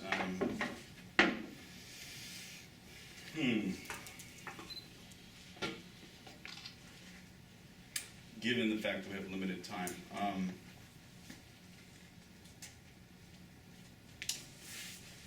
Okay, probably I'll do this one. All right, okay. So here's and there's so many different tricks and strategies. There's no real like right or wrong way to do anything, which is kind of cool. I think what I'm going to do here is I'm going to just take the brown pink and the titanium red oxide, and I'm just going to do a big glaze over the entire thing. You guys are like, why are you doing that? What the hell are you doing?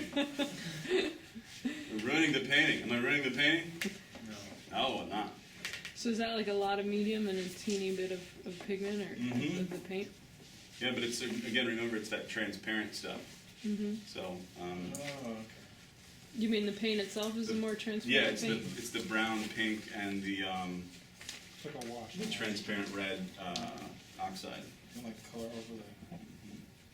Now, there's many tricks, but like one of them, and I wish this was a little bit more absorbent, so I could go back in and Sorry, those are kind of coarse, yeah. Paper towel. Do you ever use like a chamois or fabric or anything instead I of? just use like paper towels.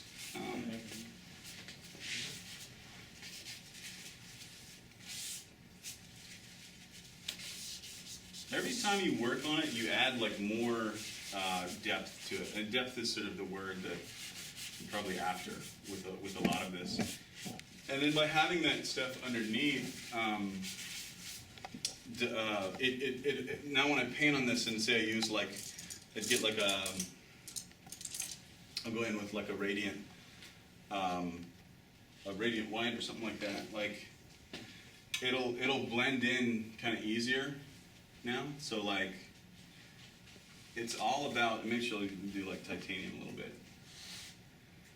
So that kind of glazing thing, every single time you do that, you get like more, the values like closer together, which is ultimately, you know, what you want. You want to bring all these values very close together and have them be blended really, really well.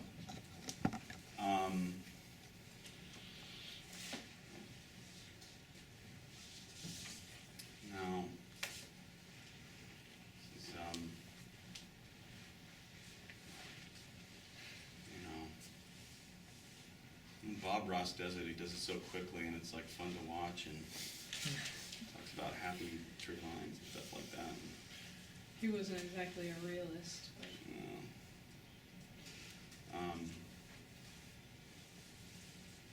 Has anyone here seen Bob Ross?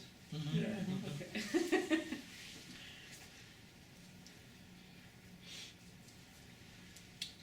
It's really good always, it's always really good to get distance on the work, like to back up from it, and then, you know, kind of do like almost, like you're insane and like rocking back and forth, because it's going to help you see it, and you have to see it from, you know, you have to see the big and small picture simultaneously,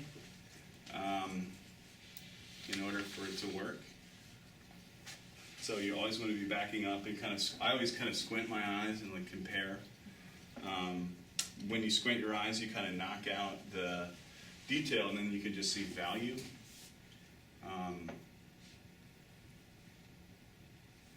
I don't know, if you get into glazing and start doing this stuff, and there's something about the process that sort of like teaches itself to you, and if you're a good student, I guess.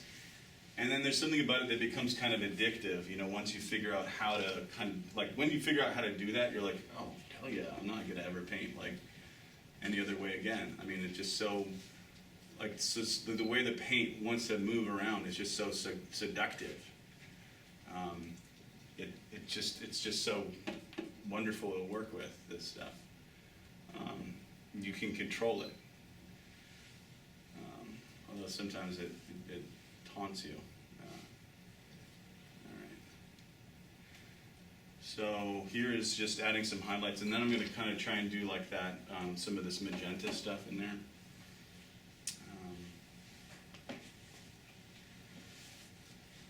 We're using the radiant white right now. And feel free to ask any questions, because I'm almost out of material. So. How about for the hair? Is there a special brush to get those lines? No, it's just a combination of layers. If you want to use the fan brush to get kind of cool parallel lines, oftentimes that's something you might want to try. The fan brush is a really great tool to mess around with.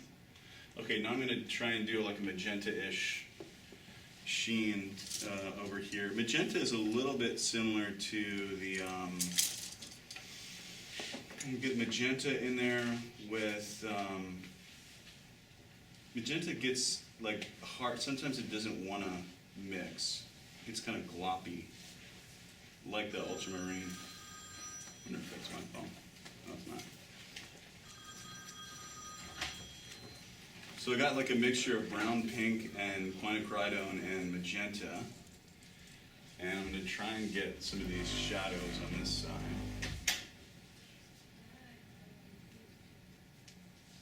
Any tricks to like capturing values? You have like a home base for the lightest or the darkest, and kind of always refer to that. How do you mean? Like capturing value, like, you know, like one side of the cheek is just slightly different shade than another side, and you have like you find the whitest white or the darkest dark, and that's sort of like home base for you? I don't know, it's always kind of relative, like the way that a dark or light is experienced is always kind of like a relative property.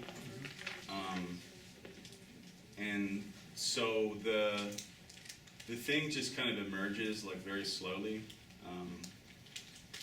What I'm gonna try and do here is get a little bit of this like crest shadow. So remember, like this had looked like that a few minutes ago, and I had put that, like the first thing I did, and everybody said, why the hell did you do that? I put that like brown pink over top of it. Do you guys remember? Now you can't even remember that I did that, right? You're like, well, why? I don't even remember that travesty of sorts. It no longer matters. Okay, now I'm taking some King's Blue, and I'm gonna put this magenta and brown pink in the King's Blue, and I want to try and get like this little crest shadow dealy thing here. In drawing, this is something I had to learn on my own too. There's like this idea of the crest shadow and reflected light, and to like learn how to see those things. Okay, then we're gonna get like a nice dry brush and kind of blend this in a little bit.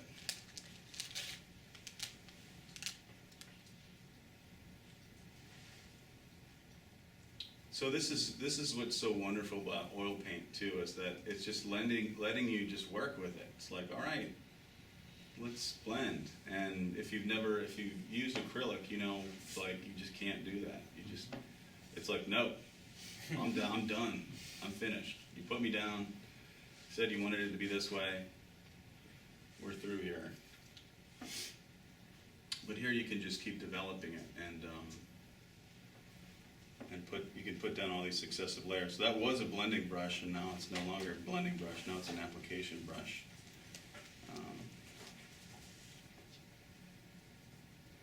A lot of the colors that anything in a painting are going to be, there's something called intermediate hues, and they're kind of like nameless colors. They're like, it's hard to name them.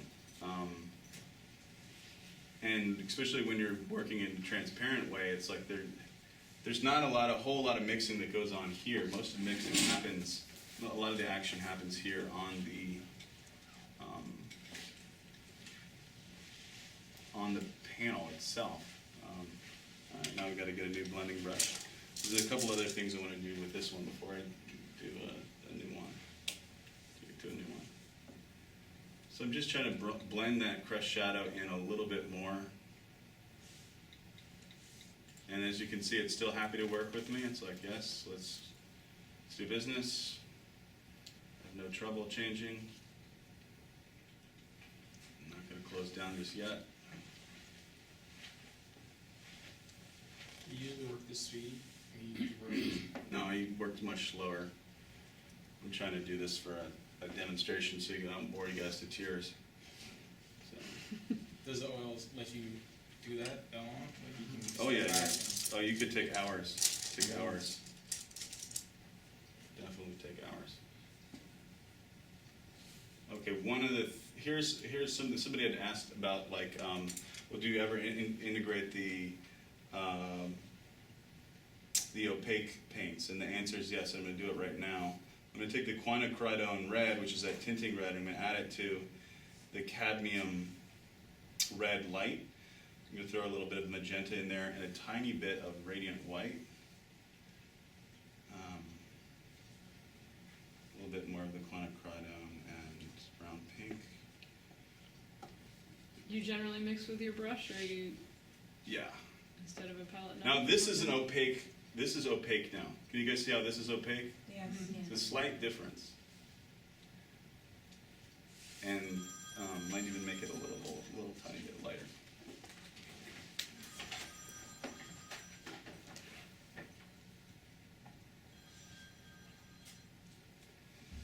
And this is what I would do. These look like, you know, shadows in the hand as well. I do that where else could I do this? I could do it right here. You don't save the opaques for last? Just- You do, but not all. I mean, it's not like, not everything is so linear, which is what's kind of nice. This needs to be lightened up a lot, so the opaque is going to lighten that up. It's going to cover that up for later.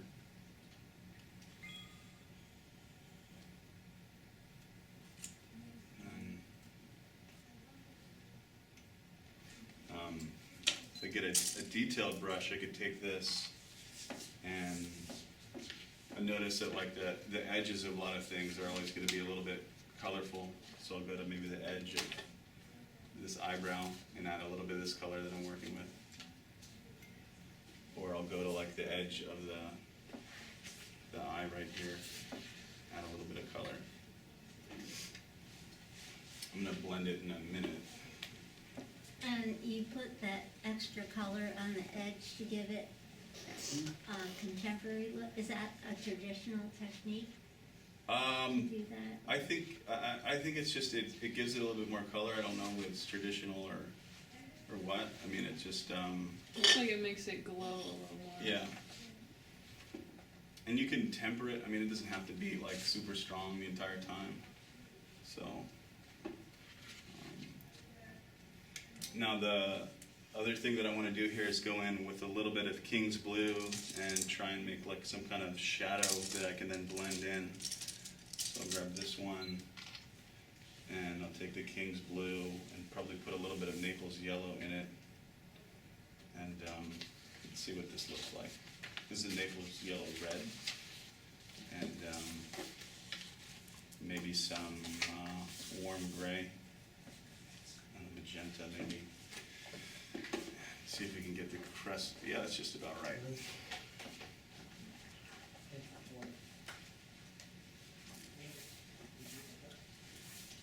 I remember when my teacher in high school was teaching me oil painting, I was painting a portrait and she told me to start using blues and greens and purple on the face and I was like, are you crazy? There's no, I was like, that's not a skin color.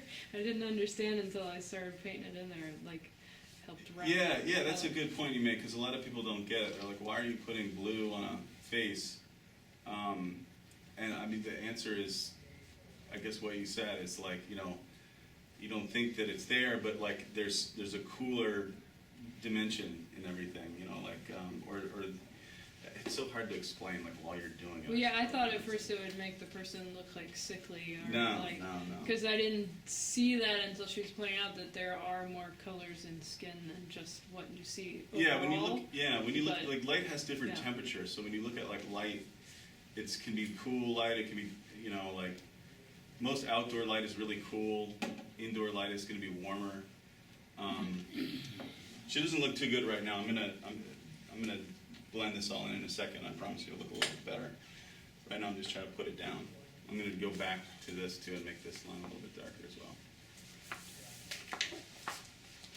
Okay. I'm gonna grab another blending brush. And I know there's probably a limit to attention span. I think they did like studies on students and it showed that people can basically take about 15 minutes before they start to slowly lose attention. So again, I'm not offended if you want to cash out here. Do you have certain artists whom you love? I do. I've talked a lot about that last night. We're gonna put the video will be on YouTube in a few It's days. actually on YouTube right now. It is now. Wow, they already did it. Okay. Is it one video that's like an hour and a half long? Or? I think so. An hour, yeah. It's a little over an hour, but yeah. What's the link? Well, his talk was right at about an hour, just a little over an hour, and then there were some questions. Okay, I just ruined my painting. Question and answer time. All right, as you can see, these brushes really get used up a lot. Like, I mean, they just, you know, which is why I have so many. Because you need it, when you're, you know, as a blending brush, it needs to have like nothing on it, and then as it kind of like evolves,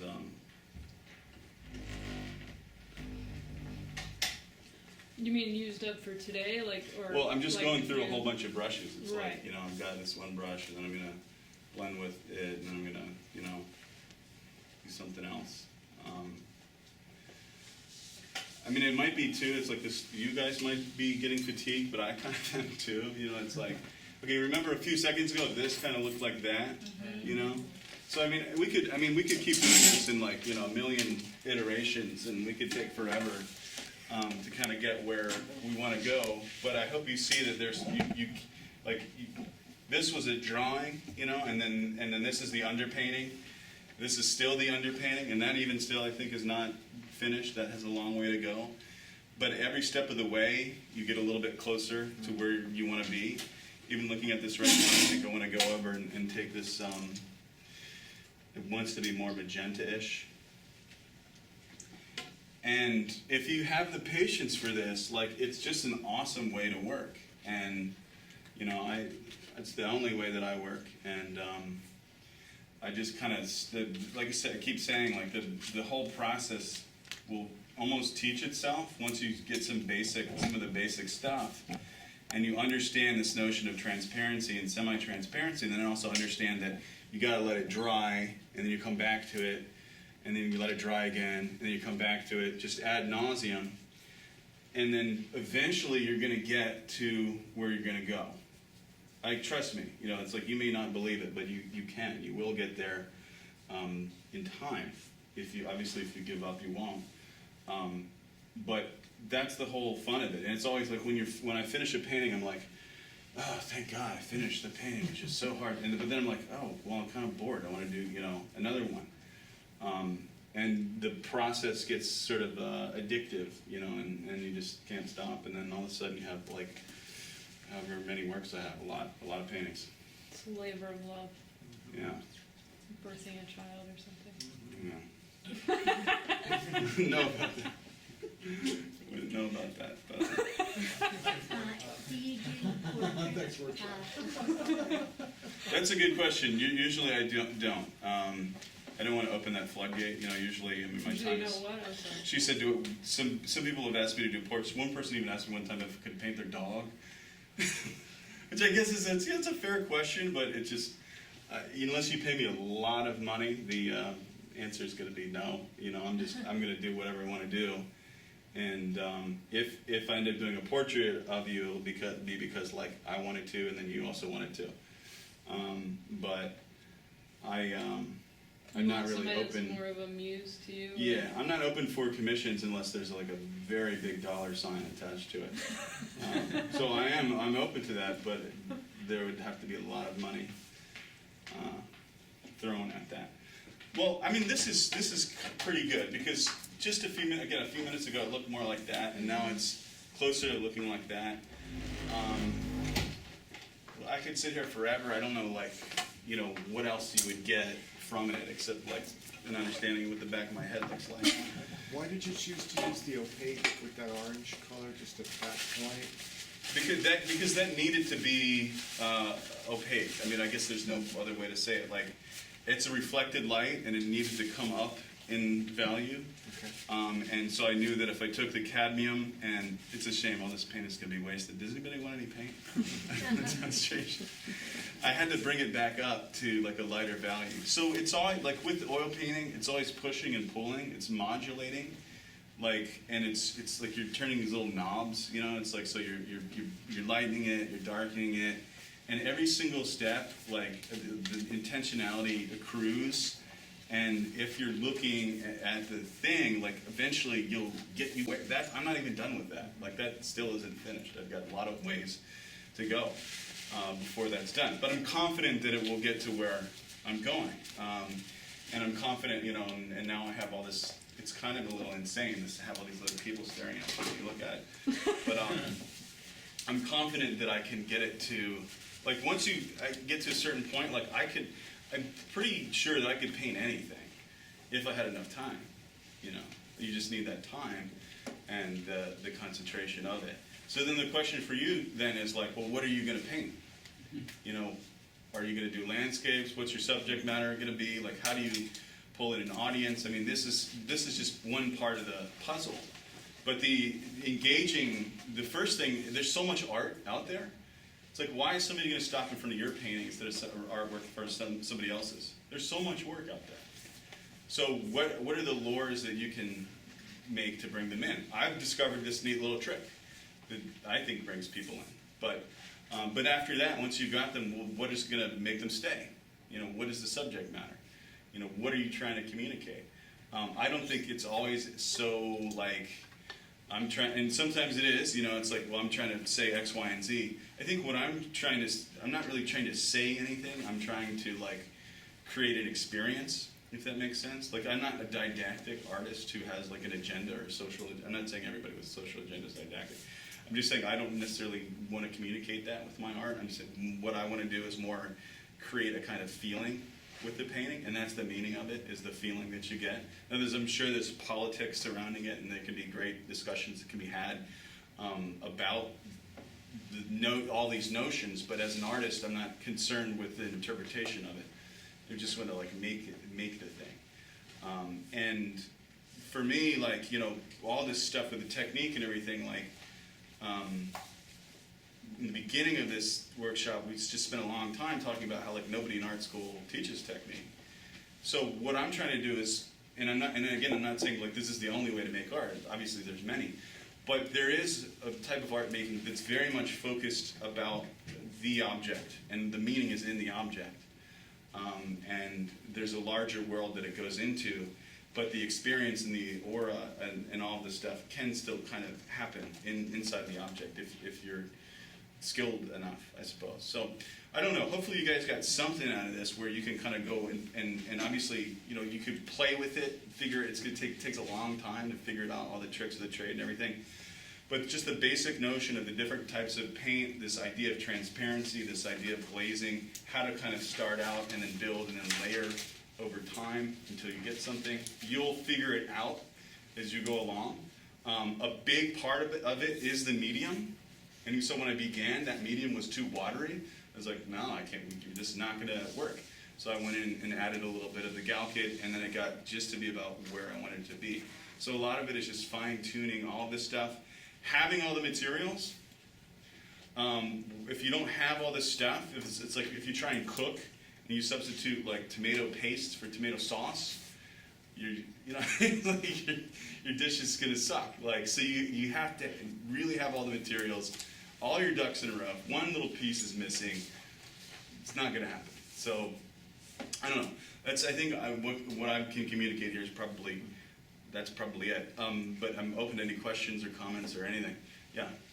Just a point of technicality. Sure. And when you're done, do you have like a certain color glaze that you put over the whole thing to give it a certain vibrant? That's a good question. A lot of times what I'll do is I'll put a very thin layer of the Galkid over, which will protect it. And also if you do a lot of glazes in linseed oil, it gets kind of gooey because they never fully dry, and so it'll start to collect dust. And so when you put that Galkid over top of it, that'll prevent that, that'll basically close it and finish the thing. And then once you put that Galkid over, what I use is a ketone matte varnish, which is a wax-based varnish. And it just gives it this nice kind of matte finish, so that if you put it in any light, there isn't going to be any glare. A lot of times, like, I'll look at a painting on a canvas that has this real shiny surface, and I can't even see it because there'll be this glare coming off of it. So like a flat panel with a matte varnish will do really well in any type of light, just about. So that's what I do. And You don't put a color over it, No, like no, an no. orange wash or... no. How long do you wait before you put that wax on? You're supposed to wait a year, but I usually wait about a month, you know, and sometimes not that much. It's archival, which means that theoretically you can remove it, but I've never tried to remove it. I don't know. But the varnish is really important too because it'll protect the image. If you're transporting it and you have a little layer of varnish and it gets nicked or something, that'll help prevent it. That'll just make it a little bit safer and protect it a little bit more. But some varnishes will sort of yellow and turn gross and everything. Like, I don't use Damar varnish, but I think a lot of people like it. But I don't know. What's really hip these days, I think, is like people putting the painting flat and putting this like clear enamel on it. I've seen that in a lot of like art fairs and stuff like that, and that's one way to go. That's really glossy and slick. I don't know if it's what I want to do, but it's like a hip thing to do. Yeah. Where do you get your birch panel? Home Depot. Although it's funny because they don't really sell, in California they sell birch panel, but I haven't really seen it here. I've seen pine. I think pine does all right. Yeah, they And sell birch. they have birch. Yeah. You just ask them, if at the place, you just ask them to cut it in various sizes with the cutting station. You know, you say, can you cut me an X by whatever? And then the 1x2s you buy at the same place, and then you cut them with a chop saw. When you put it together with the wood glue, you also have to use these clamps, these C clamps, and then you put the C clamps down, and then to get the back structure, you put down diagonals and then put like free weights or heavy weights over top of it. Now this one is actually factory made. I didn't make this one. The larger ones weren't. The larger ones have no nails at all in them. They're all done with wood glue. It's really strong, surprisingly. So, and then if you do it diagonal, it's not going to warp. If you do like a cross structure, a lot of times they'll warp. They're going to warp anyways. It's like Florida, but you know, you do what you can. You know. So you said you have a gallery in Lake Worth?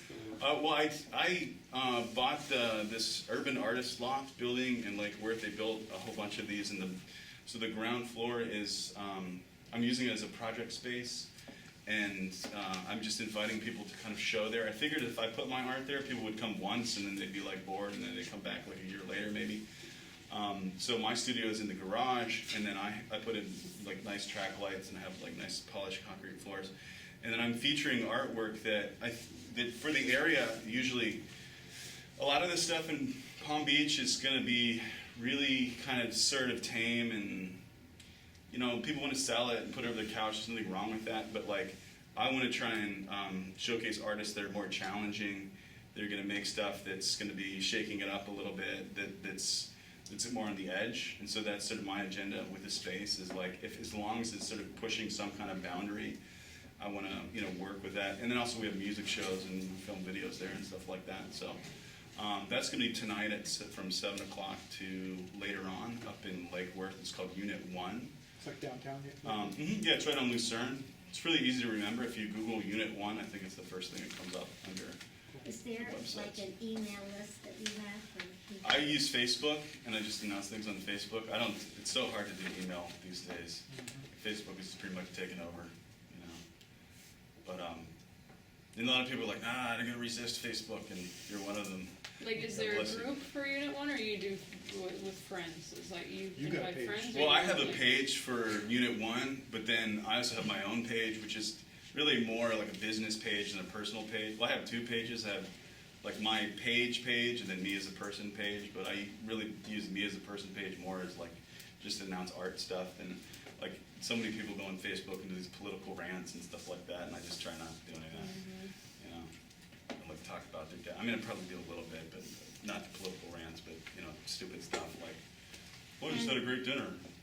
Can you tell us where that other group of artists building is in Lakewood? The which one? Or Boynton, did you say? Oh, that's the Boynton Beach Artist District. And where is that? The I think it's off Industrial.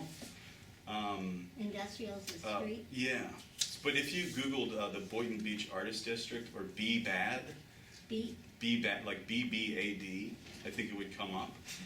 B-B-A-D? Yeah. Have you been to that, Lisa? I've seen, I saw it in its early stages, yeah. It One started- of those it's- galleries called Activista Artista or something It's like so hard to say, Yeah. yeah. Activista, artista, I don't even know. Yeah. Oh, is he the guy with the baby? The who? The dirty baby? No. Yeah. Yes, sir. All right, in the beginning you said pigment, media, and Oh, there's pigment, the binder, and the vehicle. So the paint already has the pigment and the binder in it, and we were just messing around with the vehicle. And what we call vehicle is really, that's just medium. That's another word for it, medium. Like people say, well, what's your medium? The oil painters will say, what's your medium? And then people say like, oh, I use one part this and one part that.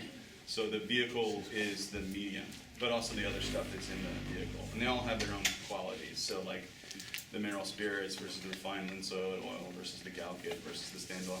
And to figure out what those are, you just got to play with it. okay, Yeah. thank you. Yeah. Calhoun, thank you very much. Oh, thank you, thanks everybody. Okay, so if anybody's interested in the next one, Leah Brown and Peter Simons are gonna be doing a lecture on November 15th, and their workshop is gonna be on casting a mold. So if you've ever wondered how to do that, that workshop's on November 16th. If you need a reminder, there's some photocopies here, and if anybody wants to grab any granola bars, we still have snacks left over from last night.